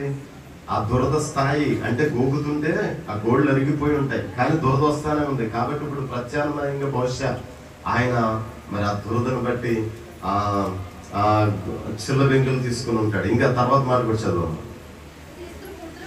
బూడిదలో కూర్చున్నాడు అంటే అలా పట్టుకొని చిల్ల బెంకుతో గీకేస్తుంటే శరీరం ఎక్కడ ఆగిద్దామా? గోరుతో ఉంటేనే తెగిపోతుంది, రక్తాలు అవి పుళ్ళు పడిపోయి రసలు కారిపోతుంటే దాని మీద మరి ఆ బూడిద అని నేను అర్థం చేసుకుంటున్నా. దేవునికి స్తోత్రం. హల్లెలూయా. అంటే ఎంత భయంకరమైన శ్రమ యోబు గారు అనుభవిస్తున్నాడు. అప్పుడైనా దూషించాడా? తన భార్య వచ్చింది, ఆమె కూడా ఒక ఉచిత సలహా ఇచ్చింది. ఏమని చెప్తుందాం చెప్పండి. అతని భార్య వచ్చి వదలక ఉండువా దేవుని దూషించి, అది కూడా ఆయన వినలేదు. అసలు యోబు గారి యొక్క అద్భుతమైనటువంటి మనస్తత్వం ఒకసారి చదువుకొని ముందు మరొక అంశంలోకి వెళ్ళిపోదాము. మరి 1వ అధ్యాయం ప్రియమైన దేవునిరా 21వ వచనం నుండి చదువుకుందాం. లేకపోతే 22 చదివండి సూటిగా. 22 చదివండి. ఈ సంగతులలో ఏ విషయమందు అంటే, ఈ సంగతులలో అంటే కొడుకులు, కూతుళ్ళు, గొర్రెలు, మేకలు, ఎడ్లు, పశువులు, చివరికి ఆయన శరీరము చీకిపోయింది. ఇలాంటి పరిస్థితులు ఎదుర్కొన్నా ఈ పరిస్థితుల్లో ఈ విషయాల్లో ఏ విషయమందును యోబు ఏ పాపమును చేయలేదు, దేవుడు అన్యాయము చేస్తున్నని చెప్పలేదు. అందరూ గట్టిగా చెప్పలు కూడా సార్ దేవుని నామమున పెడతారు. దేవునికి స్తోత్రం. హల్లెలూయా. ఎంత గొప్ప మనస్సు, ఎంత శ్రమను సహించారు ప్రియమైన దేవుడు. కాబట్టి శ్రమ మనకు ఉపకారమే అన్నారు మన తండ్రి దేవదాసయ్య గారు, దైవసేనులు. కాబట్టి ఆ శ్రమ ద్వారా యోబు గారు నశించిపోయాడా? ఏమా, ప్రభు చెప్పారు కదా, శ్రమ వస్తుంది, ధైర్యంగా ఉండండి, నేను జయించాను, మీరు కూడా ఏం చేస్తారు? జయిస్తారు. యోబు కూడా జయించాడు. ఇందాకడే మీరు ఆశ్చర్యపడ్డారు కదమ్మా ఆ ఆస్తి వివరాలు చదువుతుంటే, ఇప్పుడు ఇంకా ఆశ్చర్యపడతారు. చూడండి యోబు గ్రంథము చివరి అధ్యాయము చదవండి. Very good. యెహోవా యోబును మొదట ఆశీర్వదించినందుకంటే మరి అధికముగా ఆశీర్వదించెను. అతనికి 10 మంది పిల్లలు మళ్ళీ పుట్టారు. దేవునికి స్తోత్రం. ఇంకా చదవండి. 14,000. అక్కడ ఫస్ట్ అధ్యాయంలో 7 + 7. శ్రమ వస్తే మీరు ఏమనుకోవాలి అమ్మా? శ్రమ వస్తే మీకు డబల్ బోనస్ అంటారు కదా, అది అనుకోవాలి. దేవునికి స్తోత్రం. రెట్టింపు ఆశీర్వాదాలు, రెట్టింపు దీవెనలు మీకు రాబోతున్నాయని అర్థం చేసుకోవాలి. యోబు గారికే శ్రమ వచ్చింది, యోబు గారికే రెట్టింపు ఆశీర్వాదాలు వచ్చాయి. ఎందుకు? సహించాడు. మరి సహించకపోతే, ఆ సహించే మనసు లేకపోతే, మరి దేవుని మీద సనిగి గొణిగి దూరం అయిపోతే ఆ ఆశీర్వాదం సొంతమయ్యేది కాదు. ప్రియమైన దేవుని పిల్లరా, పరలోక రాజ్యానికి సిద్ధపడుతున్న మనం కూడా ఈ లోకంలో మనకి శ్రమ కలుగుతుంది, లోకమంది హింస కలుగుతుంది. ఆయన్నే హింసించారు. మనకి దూషణ, ద్వేషము, అన్ని శ్రమలు, వ్యాధులు, అప్పులు ఎదుర్కోవలసి వస్తుంది. కానీ అది మరి కొద్ది కాలమే. పేతురు పత్రికలు మనందరికీ తెలుసు కదా, సర్వకృపానిధి యొక్క దేవుడు కొంచెము కాలం మీరు శ్రమ పడిన పిమ్మట తానే మిమ్మల్ని పూర్ణులుగా చేసి, ఎవరమ్మా చెప్పింది? Very good. దేవునికి స్తోత్రం. హల్లెలూయా. తానే మిమ్మల్ని పూర్ణులుగా చేసి స్థిరపరిచి బలపరుచును. దేవుని ఎంతకాలం అని చెప్తున్నారు అక్కడ పేతురు గారు? కొంచెం కాలమే. యోబు గారు కొంచెం కాలమే. మరి సంవత్సరమో, 2 సంవత్సరాలు, 3 సంవత్సరాలు, ఎన్ని సంవత్సరాలు అనుభవించాడో తెలియదు, కానీ సహించాడు గనక. మరి అదే యాకోబు పత్రికలో యాకోబు గారు కూడా జ్ఞాపకం చేసుకుంటారు. ఏమని? సహించిన వారిని ధన్యులు అనుకుంటున్నాం కదా అని. అక్కడ సహించిన వ్యక్తిగా ఎవరిని జ్ఞాపకం చేసుకుంటారంటే ఆయన, మరి ప్రియమైన దేవుని పిల్లరా, మరి యోబు గారినే జ్ఞాపకం చేసుకుంటున్నారు. చూడండి, యాకోబు పత్రిక 5వ అధ్యాయము 10 చదవండి. 11 చదివేయండి, టైం అయిపోతుంది. సహించిన వారిని, అదే మన సామెత కూడా, పడ్డవాడు ఎప్పుడు కూడా దేవునికి స్తోత్రం. కాబట్టి ప్రభువునందు మనము శ్రమ పడ్డా దేవుని బిడ్డగా నువ్వు ఉన్నావు. నీకు ఏ శ్రమ వచ్చినా భయపడవద్దు. దేవుడు నిన్ను ఎప్పుడూ చెయ్యి విడవడు. నిన్ను మరలా రెట్టింపు ఆశీర్వాదాలకి, నువ్వు పోగొట్టుకున్న దానికి అత్యధికంగా ఉన్నతంగా ఆయన నిన్ను లేవనెత్తుతాడు. కాబట్టి భయపడవద్దు శ్రమ వస్తే, దిగులు పడవద్దు శ్రమ వస్తే, నిరాశ పడవద్దు శ్రమ వస్తే. మరి శ్రమలయందే సంతోషించుము అని మన తండ్రి గారు రాసినట్లు ప్రియమైన జనులారా, ఆ శ్రమను సహించే మనసు మనకు ప్రతి క్రైస్తవుడికి ఉండాలి, ప్రతి విశ్వాసికి ఉండాలి. కానీ శ్రమల్లోనే వెనకడుగు వేస్తున్నారు. శ్రమ వచ్చినప్పుడే ఆ వెనకడుగు వేయడం ద్వారా మనకి రావాల్సిన బహుమానాన్ని, అత్యధికమైన బహుమానాన్ని మనం ఏం చేస్తున్నామంటే దూరం చేసుకుంటున్నాం. సమయం అవుతుంది కనుక ముందుకు వెళ్దాం. 1 పేతురు పత్రిక 5వ అధ్యాయము 6వ వచనం చదువుదాము. దేవుడు తగిన సమయమందు మిమ్మల్ని హెచ్చించినట్లుగా ఆయన బలిష్టమైన చేతి కింద దీన మనస్కులయుండుడి. దేవునికి స్తోత్రం. ఇది 5వ మనసుగా ధ్యానం చేస్తున్నాం. 5వ మనసు పేరేంటో చెప్పండి? దీన మనస్సు. ఎందుకు దీన మనస్సు కావాలి అంటే, మన ప్రభు అయినటువంటి యేసుక్రీస్తు వారు ఏమని చెప్తున్నారు మనం చూస్తే, మత్తయి సువార్త 11వ అధ్యాయం 29వ వచనంలో చూస్తే ప్రభు ఏమంటున్నారు? నేను సాత్వికుడను, దీన మనస్సు గలవాడును, కాబట్టి మీ కాడి నా మీద ఎత్తుకొని. అంటే నేను ఎలా దీన మనస్సు కలిగి ఉన్నానో మీరు కూడా దీన మనస్సు ఉంటేనే కానీ మన క్రైస్తవ జీవితం ముందుకు వెళ్ళదు. మనల్ని మనమే తగ్గించుకోవాలి, అన్ని విషయాల్లో తగ్గించుకోవాలి. ఆయన వినయము గలవారి యొద్దను దీన మనస్సు గలవారి యొద్ద ఆయన ఉంటాడు తప్ప గర్వ హృదయులందరూ యెహోవాకు హేయులు అనే దేవుని వాక్యం తెలియజేస్తుంది. కాబట్టి ప్రియమైన దేవుని పిల్లరా, పరలోక రాజ్యంలో గర్విష్ఠులకు చోటు లేదు. దానికి ఉదాహరణ ఎవరన్నా చెప్తారా? ఏమా? ధనవంతుడు, ఇంకా లాజరు, లూసిఫర్. ఒకసారి అమ్మగారికి చప్పట్లు కొట్టింది. ఎవరు చెప్పారు? దేవునికి స్తోత్రం. ఎవరమ్మా చెప్పండి? మనందరికన్నా ముందు ఒక ఆయన ఉన్నాడు, చాలా గొప్పవాడు. కానీ ఆయన తన మనస్సులో ఏం చేశాడంటే గర్వించాడు, త్రోసివేయబడ్డాడు. మరి అంత ప్రధాన దూతకే గర్వం ఉంటే పరలోకంలో చోటు లేకపోతే, మనకు గర్వ హృదయం ఉంటే, మనకు గర్వం కలిగిన మనస్సు ఉంటే, నేను అనే అహం ఉంటే, ప్రియమైన దేవుని పిల్లలు పరలోక రాజ్యంలో ప్రవేశిస్తామా? అందుకనే ఆయన వినయము గల వారి యొక్క దీన మనసు, నేను మహోన్నతుడను మహాగణుడను అయినప్పటికీ వినయము కలిగిన వారి యొక్క దీన మనసు యెషయా గ్రంథంలో ఉంటది. కాబట్టి ప్రియమైన దేవుని పిల్లలు, మరి ఆ దీన మనస్సు అనేది మనం ఏం చేయాలంటే అలవాటు చేసుకోవాలి. మరి తగ్గించుకుంటారా? మీరు దీన మనస్సు కలిగి ఉంటారా?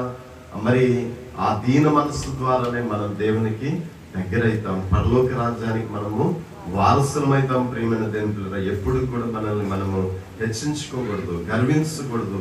దీన మనస్సు కలిగి ఉంటేనే ఆ నిత్య జీవాన్ని మనం ఏం చేయగలుగుతామంటే స్వతంత్రించుకుంటాము. మరి ఇంకా సమయం అవుతుంది కనుక ముందుకు వెళ్ళిపోతాము. కీర్తనల గ్రంథం 51వ అధ్యాయము 17వ వచనాన్ని చదువుకుందాం. దేవా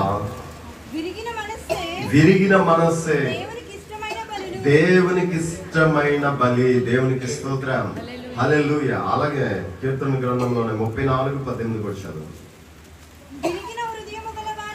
విరిగిన హృదయము గల వారికి యెహోవా ఆసన్నుడు, అంటే సమీపస్తుడు. దేవునికి స్తోత్రం, హల్లెలూయా. ఇప్పుడు 6వ మనస్సు, ఏ మనస్సు అంటే విరిగి నలిగిన మనస్సు. దేవునికి స్తోత్రం. ఇది మనందరికీ ఉండాలి. విరిగిన మనస్సే దేవునికి ఇష్టమైన బలి. మనందరం కూడా పాపులమే. వాక్యం చెప్తుంది, మనందరికి తెలుసు, నీతిమంతుడు లేడు, ఒక్కడు లేడు. రోమీయులకు రాసిన పత్రిక 3వ అధ్యాయం 11వ వచనం. అలాగే 23వ వచనానికి వస్తే, ఏ భేదము లేదు, అందరూ పాపం చేస్తే దేవుడు అని భేదం లేదు, ఏ భేదం లేదు, అందరూ పాపం. మరి ఈ పాపానికి ప్రాయశ్చిత్తం ఏం చేస్తాం అంటే, మరి వాక్యంలో మనం 50వ కీర్తనలో మనకు ఉంటది, ఏమని ఉంటదంటే, 1000 కొండల మీద పశువులు నావే కదా, పొలములోని పశువాదులు నా వశమై ఉండలేదా, నేను వృషభముల రక్తం తాగుతానా, పొట్టేళ్ల మాంసం తింటానా. మరి ఏం చేయాలి అంటే, నీ మనస్సు అర్పించు, విరిగి నలిగిన హృదయంతో, పశ్చాత్తాపముతో, కన్నీటితో, చేసిన తప్పుకు, చేసిన పాపానికి నువ్వు ప్రాయశ్చిత్తంగా నా సన్నిధిలో నువ్వు మోకరించి, దేవా నేను పాపిని అని ఆ విరిగి నలిగిన హృదయంతో నువ్వు అడిగితే దేవుడు నిన్ను క్షమించి, ఇందాక మనం చదివిన 23వ వచనానికి కింద 24వ వచనాన్ని చదివితే, మరి రోమీయులకు రాసిన పత్రిక 3వ అధ్యాయము 24వ వచనం పై మాట ఏంటి? 23 ఏ భేదము లేదు, అందరూ పాపం చేసి దేవుడు అనుగ్రహించి మహిమను పొందలేకపోతున్నారు. అయితే అటువంటి స్థితిలో ఉన్న మనము విరిగి నలిగిన హృదయముతో, కన్నీటితో, దేవా పాపిని నన్ను క్షమించమని ఆయన యందు విశ్వాసం ఉంచి ఈ హృదయం కలిగి ఉన్నప్పుడు, ఈ మనస్సు కలిగి ఉన్నప్పుడు 24వ వచనం, కాబట్టి నమ్మవారు క్రీస్తు యేసునందలి విశ్వాసము ద్వారానే ఉచితముగా నీతిమంతులుగా. అందరూ గట్టిగా చెప్పలు కూడా. దేవునికి స్తోత్రం. నీవు అర్పించే బలి ద్వారా, నీవు అర్పించే నైవేద్యం ద్వారా, నీవు ఇచ్చే అర్పణల ద్వారా నీవు నీతిమంతుడు కాలేవు. కానీ నువ్వు ఎప్పుడు నీతిమంతుడు అవుతావు, ఎప్పుడు దేవుడు నిన్ను తన బిడ్డగా అంగీకరిస్తాడు, ఎప్పుడు నువ్వు రక్షణనే స్వాస్థ్యం పొందగలవు, నిత్య జీవానికి వారసుడు కావాలంటే మనం పాపం చేస్తాం. ఆ పాపానికి ప్రాయశ్చిత్తంగా విరిగి నలిగిన హృదయంతో నిన్ను నువ్వు తగ్గించుకొని కన్నీటితో, దేవా నేను పాపిని నన్ను క్షమించమని నీ హృదయాన్ని ఆయన ఎదుట, ఆ పాపాత్మురాలైనటువంటి స్త్రీ ఏ విధంగా అయితే ఆ విరిగి నలిగిన మనసుతో కన్నీరు కార్చి పశ్చాత్తాపడినప్పుడు, కుమారి ధైర్యంగా ఉండము, నీ పాపములు క్షమింపబడి ఉన్నదని, అమ్మా ధైర్యంగా ఉండు, నీ విశ్వాసమే నేను రక్షించిందని ప్రభు చెప్పారు. మనందరి పాపాలు ప్రాయశ్చిత్తం అవ్వాలంటే, మనందరి కోసము లోక పాపములు మోసుకుని పోవు దేవుని గొర్రె పిల్లగా ఆ కల్వరిగిరి కొండ పైన వధించబడిన ప్రభు ఎదుట, దేవా నేను పాపిని అని మనం కన్నీటితో, విరిగి నలిగిన మనస్సుతో, ఆ విరిగి నలిగిన మనస్సే దేవునికి ఇష్టమైన బలి. ఆ పశ్చాత్తాపం నీకు రావాలి. ఏంటి చేస్తే చేస్తాను, అయితే అయింది, నేను అంతే అంటే ఎక్కడికి వెళ్ళిపోతామంటే, ఆ విరగని మనసు, ఆ నలగని మనసు, పాపం చేసిన పశ్చాత్తాపడని మనసు కయ్యనులాగా మాట్లాడితే ఎక్కడికి వెళ్తారంటే అగ్ని ఆరదు, పురుగు చావని చోటికి వెళ్ళిపోతారు. కానీ మనం ఏం చేయాలంటే, ఆ తప్పిపోయిన కుమారుడు, తప్పిపోయిన పశ్చాత్తాపముతో కన్నీటితో తండ్రి యొద్దకు ఎలాగున తిరిగి వచ్చానో మనం కూడా తెలిసి తెలియక అనేకమైన పాపాలు చేస్తూనే ఉంటాం. దేవునికి స్తోత్రం, హల్లెలూయా. అందుకే మన తండ్రి దేవదాసయ్య గారు మరి సమర్పణ ప్రార్థనలో లేక రాకడ ప్రార్థనలో ప్రార్థన రాశారు. ఒక స్త్రీకి చంటి బిడ్డ కలదు, ఆ బిడ్డ ఆడుకొనొచ్చు ఏం చేసుకుందండి అని చెప్పండి, వరద చేసుకునగా ఆ తల్లి ఏం చేసింది, కడిగి వేసింది. కడిగి ఒక కుర్చీలోనో ఒక మంచం మీద కూర్చోబెడితే ఆ బిడ్డ అలాగే ఉందంటమ్మా చెప్పండి, లేదు మరలా దిగి వచ్చి మరలా ఆడి బురద చేసుకుందంట. కానీ మళ్ళా తల్లి ఏం చేసిందంట, కడిగి మళ్ళా శుద్ధి చేసింది. అనేక మార్లు ఆ బిడ్డ అలాగే బురద చేసుకుందంట, తల్లి కడిగి శుద్ధి చేసింది. అంటే దాని యొక్క అర్థం అక్కడ అయ్యగారు ఏం చెప్తున్నారంటే, మనం కూడా ఈ లోకంలో ఉన్నాము, మనకు నైజం ఉంది. మన నైజం ఏంటి, ఆదాములో నుండి వచ్చినటువంటి నైజం. కాబట్టి మనము విగ్రహారాధన చేయకపోవచ్చు, లేకపోతే నరహత్య చేయకపోవచ్చు, లేకపోతే ఇలాగా ఆ పెద్ద పెద్ద పాపాలు ఆజ్ఞలు అతిక్రమించలేకపోవచ్చు. కానీ మరి ఆ చిన్న చిన్న పాపాలు, కోపం, ద్వేషం, అసూయ, పగ, ఈర్ష్య, ఈ పదాలు విన్నారా ఎప్పుడన్నా? నేనే చెప్తున్నాను మీకు, అసలు ఉన్నాయా మనలో? ఉంటాయా? మరి అవన్నీ ఏంటి, పాపాలే. అందుకే చూపు ద్వారా, తలంపు ద్వారా, వినికిడి ద్వారా, నడవడి ద్వారా, క్రియల ద్వారా మనం ఏమై ఉన్నాము. కాబట్టి పాప క్షమాపణ కొరకు మనం మన పాపాలు ఏం చేయాలి, ఒప్పుకోవాలి. ఆ ఒప్పుకునేటటువంటి మనం ఏ మనస్సుతో ఒప్పుకోవాలంటే ప్రియమైన దేవునిరా, విరిగి నలిగిన మనస్సుతో మనము ఒప్పుకోవాలి. దేవునికి స్తోత్రం. ఆ విరిగి నలిగిన మనస్సే దేవునికి ఇష్టమైన బలి. ఇంకా చివరిగా 7వదిగా మరి క్లుప్తంగా చెప్పేసి ముగించుకుందాం. 2వ పేతురు పత్రిక 3వ అధ్యాయము 17వ వచనం చదువుకుందాం. ప్రియులారా, మీరు ఈ సంగతులు ముందుగా తెలుసుకొని ఉన్నారు కనుక మీరు నీతి విరోధుల తప్పు బోధలను వలన తొలగింపబడి మీకు కలిగిన స్థిర మనస్సును విడిచి పడిపోకుండా కాచుకొని ఉండుడి. దేవునికి స్తోత్రం. పడిపోయారా, రాకడలో ఎత్తబడలేరు. పడిపోయారా, మీరు విడవబడతారు. పడిపోయారా, మీరు పరలోక రాజ్యానికి వారసులు కాలేరు. కాబట్టి మీరు ఏ మనస్సు కలిగి ఉండాలంటే స్థిర మనస్సు. దేవునికి స్తోత్రం, హల్లెలూయా. ఏ మనస్సు అని చెప్పండి, స్థిర మనస్సు. అక్కడ పేతురు గారు చాలా చక్కగా చెప్తున్నారు. ఫస్ట్ మనకి మంచి ఇన్ఫర్మేషన్ ఇచ్చాడు దేవుడు. దేవునికి స్తోత్రం, హల్లెలూయా. అంటే మీరు మొట్టమొదటిగా స్థిరమైనది మంచిది బోధ మీరు ఏం చేశారు, విన్నారు, విషయాలు నేర్చుకున్నారు. ఉదాహరణకి మీరు ఈ సన్నిధికి వచ్చారు, ఇక్కడ దైవజనులు మరి అయ్యగారు అమ్మగారు మీకు మంచి బోధ చెప్పారు, అది నేర్చుకున్నారు, అలా ఫాలో అప్ చేస్తున్నారు. ఇప్పుడు వస్తారు ఎవరు అంటే నీతి విరోధుల తప్పు బోధ. వాళ్ళు వచ్చి ఏం చెప్తారంటే, అలా కాదు నువ్వు ప్రార్థనకు వెళ్తే వెళ్ళావు కొబ్బరికాయ కొట్టవచ్చు, అలా కాదు నువ్వు ప్రార్థనకు వెళ్తే వెళ్ళావు తాడు కట్టుకోవచ్చు, అలా కాదు నువ్వు ప్రార్థనకు వెళ్తే వెళ్ళావు ఫలానా ముహూర్తానికే చెయ్యండి, అలా కాదు నువ్వు ప్రార్థనకు వెళ్తే వెళ్ళావు అని నిన్ను తప్పు నీతి విరోధమైన దైవ వాక్యానికి విరోధమైన వైపు మనల్ని ఏం చేస్తున్నారంటే, అందుకే లోక మర్యాదను అనుసరింపక మీ మనస్సు మారి నూతన ఒకటి వల్ల రూపాంతరము పొందుడి అని, ఆ మనస్సును ధరించుకోండి అని వాక్యంలో మనం చూస్తున్నాం. దేవుని వాక్యం మనకి అందించబడింది, అదే పట్టుకొని ఉండండి తప్ప మధ్యలో వస్తారు 100 చెప్తారు కానీ మీరు ఏం చేయవద్దు అంటున్నారని చెప్పండి. మీకున్న స్థిర మనస్సును విడిచిపెట్టకుండా, విశ్వాసంలో వెనకడుగు వేయకుండా, కుడికి గాని ఎడమకి గాని తొట్టిల్లకుండా, నాగడి మీద చెయ్యి వేసి వెనక తట్టు చూసేవాడు ఎవడు దేవుని రాజ్యములకు వారసుడు కాదు. మనం ముందుకే వెళ్ళిపోవాలి. మనకి పరిశుద్ధ గ్రంథం ఉంది, మనకి దేవుని సేవకులు ఉన్నారు, యాజకులు ఉన్నారు, మరి దైవజనులు మనల్ని నడిపిస్తున్నారు. దేవుని వాక్యమే సత్యము, దాని ప్రకారమే మనం జీవించాలి తప్ప మరి నీతి విరోధుల తప్పు బోధలు లోకంలో అనేకమైన విషయాలు చెప్తూ ఉంటారు, ఆకర్షిస్తారు, త్రోవ తప్పించడానికి ప్రయత్నం చేస్తారు. మరి బిలాము ప్రవక్త ఆ తిన్నని త్రోవను విడిచిపెట్టి తప్పు త్రోవకి వెళ్ళాడు. ఎందుకు? బహుమానం కొరకు. అలాగే ఏదో జరిగిపోతుంది, ఏదో వచ్చేస్తుంది, ఏదో అని చెప్పేసి లోకం మనుష్యులు మనల్ని ఏం చేస్తారంటే మభ్యపెట్టి మనం నడుస్తున్న నీతి మార్గములో నుండి, సత్య మార్గములో నుండి మన మనస్సును తప్పిస్తారు. అలాగని మీరు ఏం చేయకూడదని చెప్తున్నారని చెప్పండి పేతురు గారు. తప్పిపోకుండా, పడిపోకుండా మీ మనస్సును స్థిరపరుచుకొని ప్రభు వచ్చేంత వరకు కూడా అదే నడుం కట్టుకోవడం అంటే ప్రియమైన దేవుని పిల్లరా, ఆ స్థిర మనస్సును మీరు కలిగి ప్రభు రాకడకు సిద్ధపడమని మరి తెలియజేస్తున్నారు. కాబట్టి ప్రియమైన దేవుని పిల్లరా, మనం మనుష్యులను ఎలాగున్న దేవుడు మన మనస్సులను చూస్తారు. దేవునికి స్తోత్రం, హల్లెలూయా. మరి దేవుని ఎదుట మరి మన మనస్సు ఎలాగలో ఉన్నది అనేది మనము పరిశీలన చేసుకోవాలి.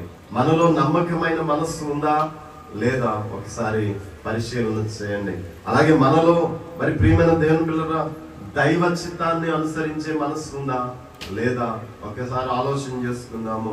అలాగే పూర్ణ మనస్సుతోనే మనం దేవుని వెంబడిస్తున్నామా, లేకపోతే అప్పుడప్పుడు కుదిరినప్పుడు అవకాశం ఉన్నప్పుడు మరి లేకపోతే అలవాటు ప్రకారంగా ఇలాగ వెంబడిస్తున్నామా ఒకసారి పరిశీలన చేయండి. పూర్ణ హృదయంతో మనం దేవుణ్ణి పూర్ణ మనస్సుతో వెంబడించాలి. శ్రమను సహించే మనస్సు మనలో ఉందా లేదా ఒకసారి పరిశీలన చేయండి. శ్రమ రాగానే, శోధన రాగానే తొలగిపోకూడదు. శ్రమలో మనం దేవునికి మరి దగ్గరగా ఉండాలి, యథార్థంగా ఉండాలి, నిలబడాలి, మన విశ్వాసాన్ని కాపాడుకోవాలి. ప్రియమైన దేవునులారా, మరి శ్రమను సహించే మనసు ప్రతి విశ్వాసకి ఉండాలి. శ్రమలోనే చాలా మంది ఏం చేస్తున్నారంటే తప్పిపోతున్నారు. శ్రమ వచ్చింది మనకు మరి రెట్టింపు ఆశీర్వాదాలు ఇవ్వడానికి అని వాక్యం ద్వారా మనం నేర్చుకున్నాము.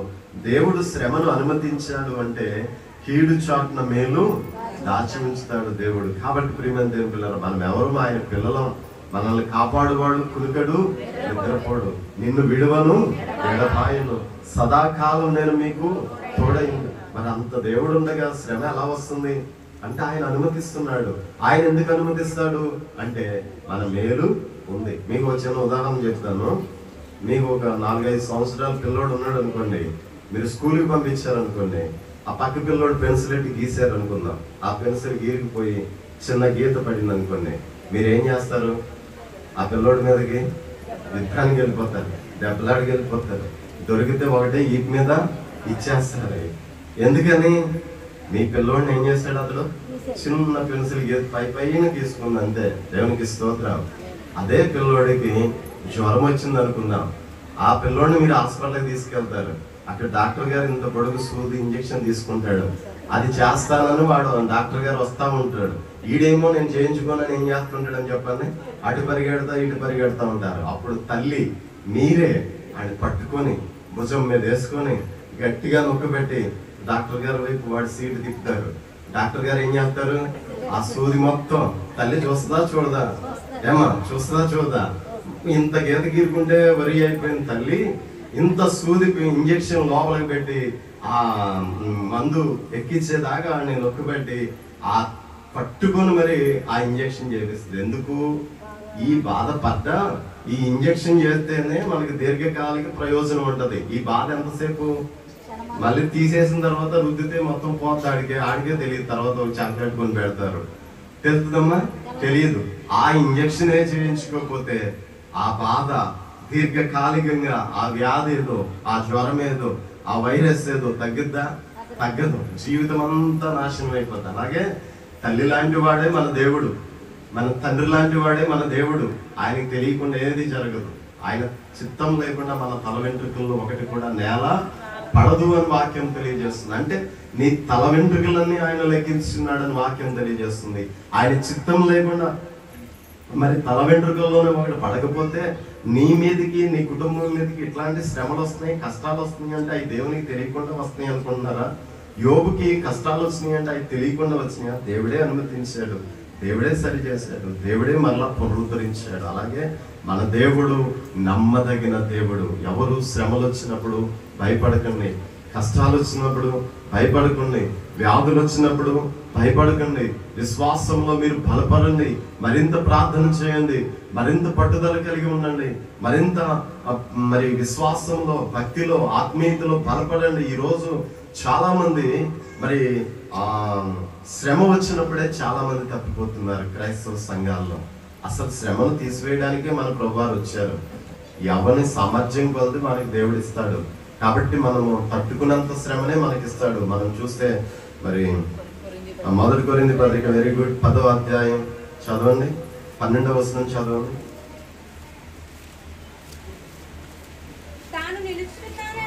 తాను నిలుచున్నానని తలంచుకునేవాడు పడకుండునట్లు జాగ్రత్త పడవలను.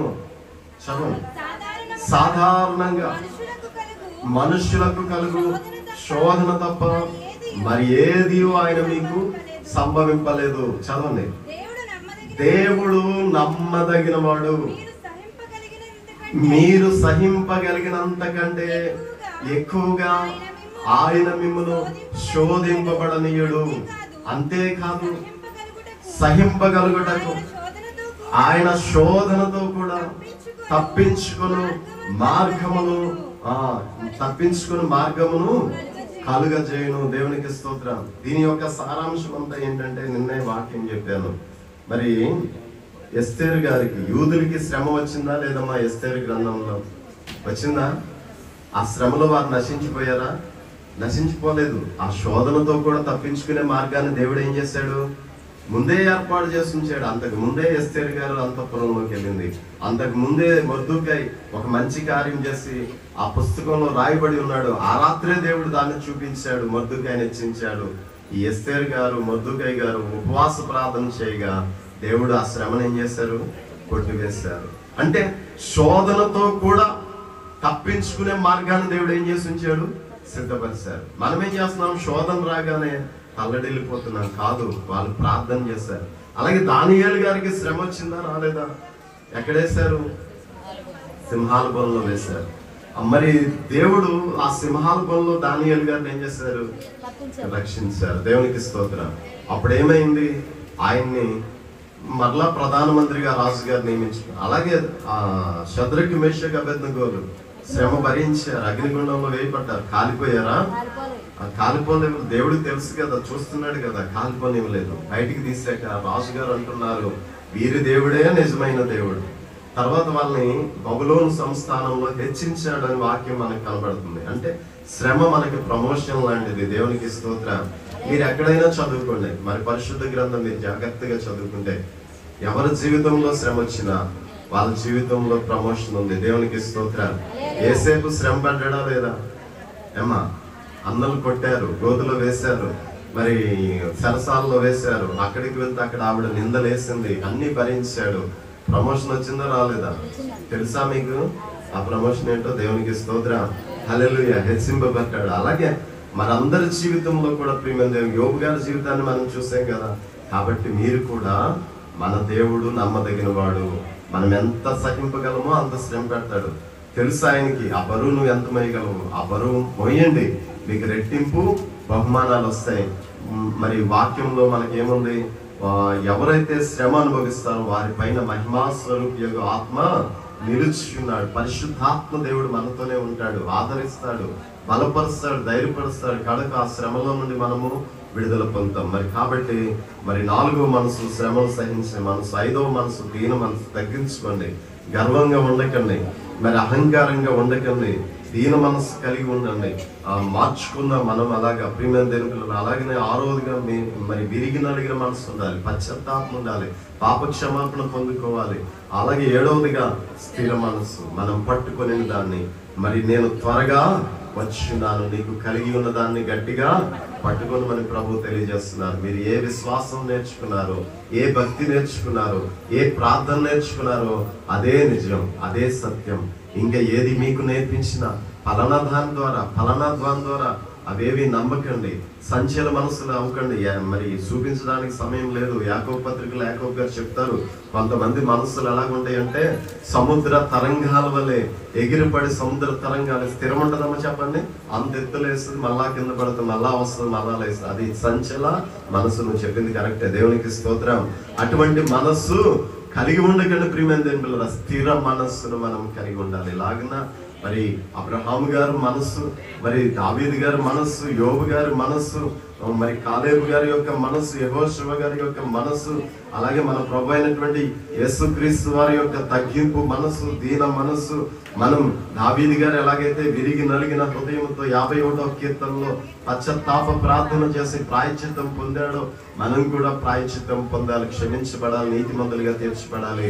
మనం బండ మీద కట్టిన ఇల్లు వలె మన మనస్సు ఎలా ఉండాలంటే స్థిరంగా ఉండాలి. వాన కురుసను, వరదలు వచ్చను, గాలి విసిరి ఆ ఇంటి మీద కొట్టింది కానీ కూలిపోయిందమ్మా, కోల్లేదు. ఎందుకని? ఎక్కడ కట్టారంట ఆ ఇల్లు?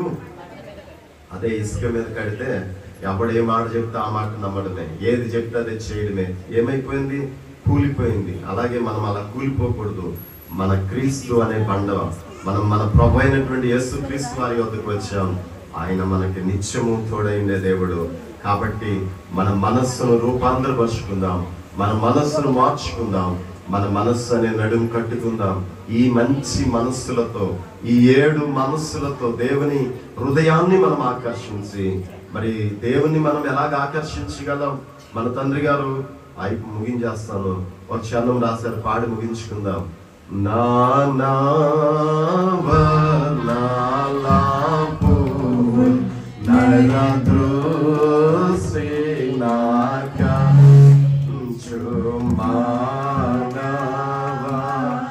శుద్ధి ప్రభుని మదినాకర్షించు, మానవా శుద్ధి ప్రభుని మదినాకర్షించు. వివిధ వర్ణములు గల విశ్వాసులను పుష్పాలు భూమి మీద మోచునది పుష్పాసంగము, భూమి మీద మోచునది పుష్పాసంగము. షారోను మైదానముతో సమమైన మైదానము, ఏ రాజ్య మందు లేదు ఎంచి చూడగా. దేవునికి స్తోత్రం, హల్లెలూయా. వివిధ వర్ణాలు కలిగిన పువ్వులు, ఒక్కొక్కరికి గులాబీ పువ్వు నచ్చుతుంది, ఒక్కొక్కరికి పసుపుగా ఉన్న బంతి పువ్వు నచ్చుద్ది, మరొకరికి తెల్లగా ఉన్న చామంతి పువ్వు నచ్చుతుంది. అలాగే మన విశ్వాసులు, ఇక్కడ అబ్రహాం గారి మనస్సు నమ్మకమైన మనసుగా ఉంది, దావీదు గారి యొక్క మనస్సు దైవ చిత్తానుసారమైన మనసుగా ఉంది, మరి యెహోషువ గారు, కాలేబు గారి యొక్క మనస్సు పూర్ణ మనసుతో ఉన్నారు, యోబు మనస్సు శ్రమను సహించిన మనసుగా ఉంది, దావీదు గారి మనస్సు మరలా విరిగి నలిగిన హృదయంతో ప్రభువును వేడుకొని పశ్చాత్తాపపడి ఉచితంగా నీతిమంతుడై శాశ్వతమైన కృపను పొందినవాడిగా కనబడుతున్నాడు. అలాగే మన ప్రభు యొక్క మనస్సు దీన మనస్సు కనబడుతుంది. చివరికి మనము స్థిర మనస్సు కలిగి ఈ మనస్సులతో మనం దేవుణ్ణి ఆకర్షిద్దాం, ఆయన రాజ్యములో మనము పాత్రులమైదాం, ఆయన నిత్య జీవములో మనము స్థానము సంపాదించుకుందాం. అటువంటి మనస్సులు కలిగి ఉండే ధన్యత ప్రభు మనసు ఎరిగినటువంటి మన మనసులు చూసే దేవుడు, మన మనస్సులను బట్టి మనల్ని అంగీకరించే దేవుడు మనకు దయచేయును గాక. ఆమేన్. చిన్న ప్రార్థన చేసుకుందాం. పరిశుద్ధుడైన దేవ, ప్రేమ కలిగిన దేవ, ఇంతవరకు నైనా మరి పుణ్యస్థలంలో ఈ పరిశుద్ధ సన్నిధిలో ప్రభా నీ వాక్యమును మేము ధ్యానం చేస్తున్నాం ప్రభా. మా బాహ్య రూపములు నీకు సేవ, కానీ మా మనస్సు నీకు ప్రధానమైనది. అందుకనే పరలోక రాజ్యం సమీపించి ఉన్నది, మారు మనసు పొందుడి అని తెలియజేశారు. మీరు మనస్సు మారి నూతన ఒకటి వలన రూపాంతరము పొందుడి అని తెలియజేశారు. మీ మనస్సు అనే నడుము కట్టుకొని రాకడకు సిద్ధపడమన్నారు. ఇదిగో ప్రభా, పరిశుద్ధ గ్రంథంలో భక్తులైన వారి యొక్క మనస్సులను మేము ధ్యానం చేస్తాం. వారెంతో నీకు ఇష్టమయ్యారు ప్రభా, మీకు వందనాలు. అలాగే మాలో కూడా అటువంటి మనస్సు, మనస్తత్వం మమ్మల్ని అలవరిసి ఆయన నిన్ను మేము ఆకర్షించి, నిన్ను మేము సంతోషపెట్టి, నీ కృపకు పాత్రులమై, నీ నిత్య జీవానికి వారసులమై, ఇహలోక పరలోక ఆశీర్వాదాలతో నింపబడినట్లు నీ నిరంతర కృప దయచేయమని యేసుక్రీస్తు వారి పుణ్య నామములోకి ప్రాధేయపడి వేడుకుంటున్నాను పరమ తండ్రి.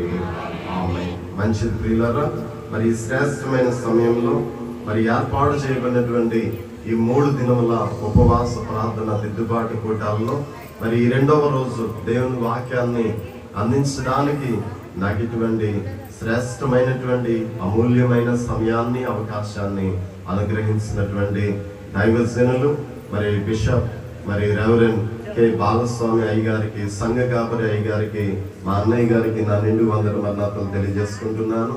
అలాగే దైవజనులు, తల్లి సమానురాలు, మరి మంచి భక్తి పరులారు, మరి ఆత్మపూర్ణులు, మరి సంఘ కాపరి గారు, మా వదినమ్మ గారికి కూడా నా నిండు వందన మన్నాతలు తెలియజేసుకుంటున్నాను. అలాగే కూడి వచ్చిన దైవజనులు మరి గోపయ్య గారికి నా నిండు వందన మన్నాతలు, అలాగే రాజబాబయ్య గారికి నా నిండు వందన మన్నాతలు, మరి మరొక దైవజనునికి నిండు వందన మన్నాతలు, అలాగే వేదికను అలంకరించిన అమ్మగారికి కూడా పేరు పేరు వరుసన మన్నాతలు, అలాగే సంఘంలో ఉన్న నవ్వుతున్న తల్లి నీకు కూడా మరణాత, దేవునికి స్తోత్రం, హల్లెలూయా. అందరికీ మరణాత, అందరం గట్టిగా చప్పట్లు కొడతాం. దేవునికి స్తోత్రం, హల్లెలూయా, హల్లెలూయా. ప్రభువుకు మహిమ కలుగును గాక. ఆమేన్.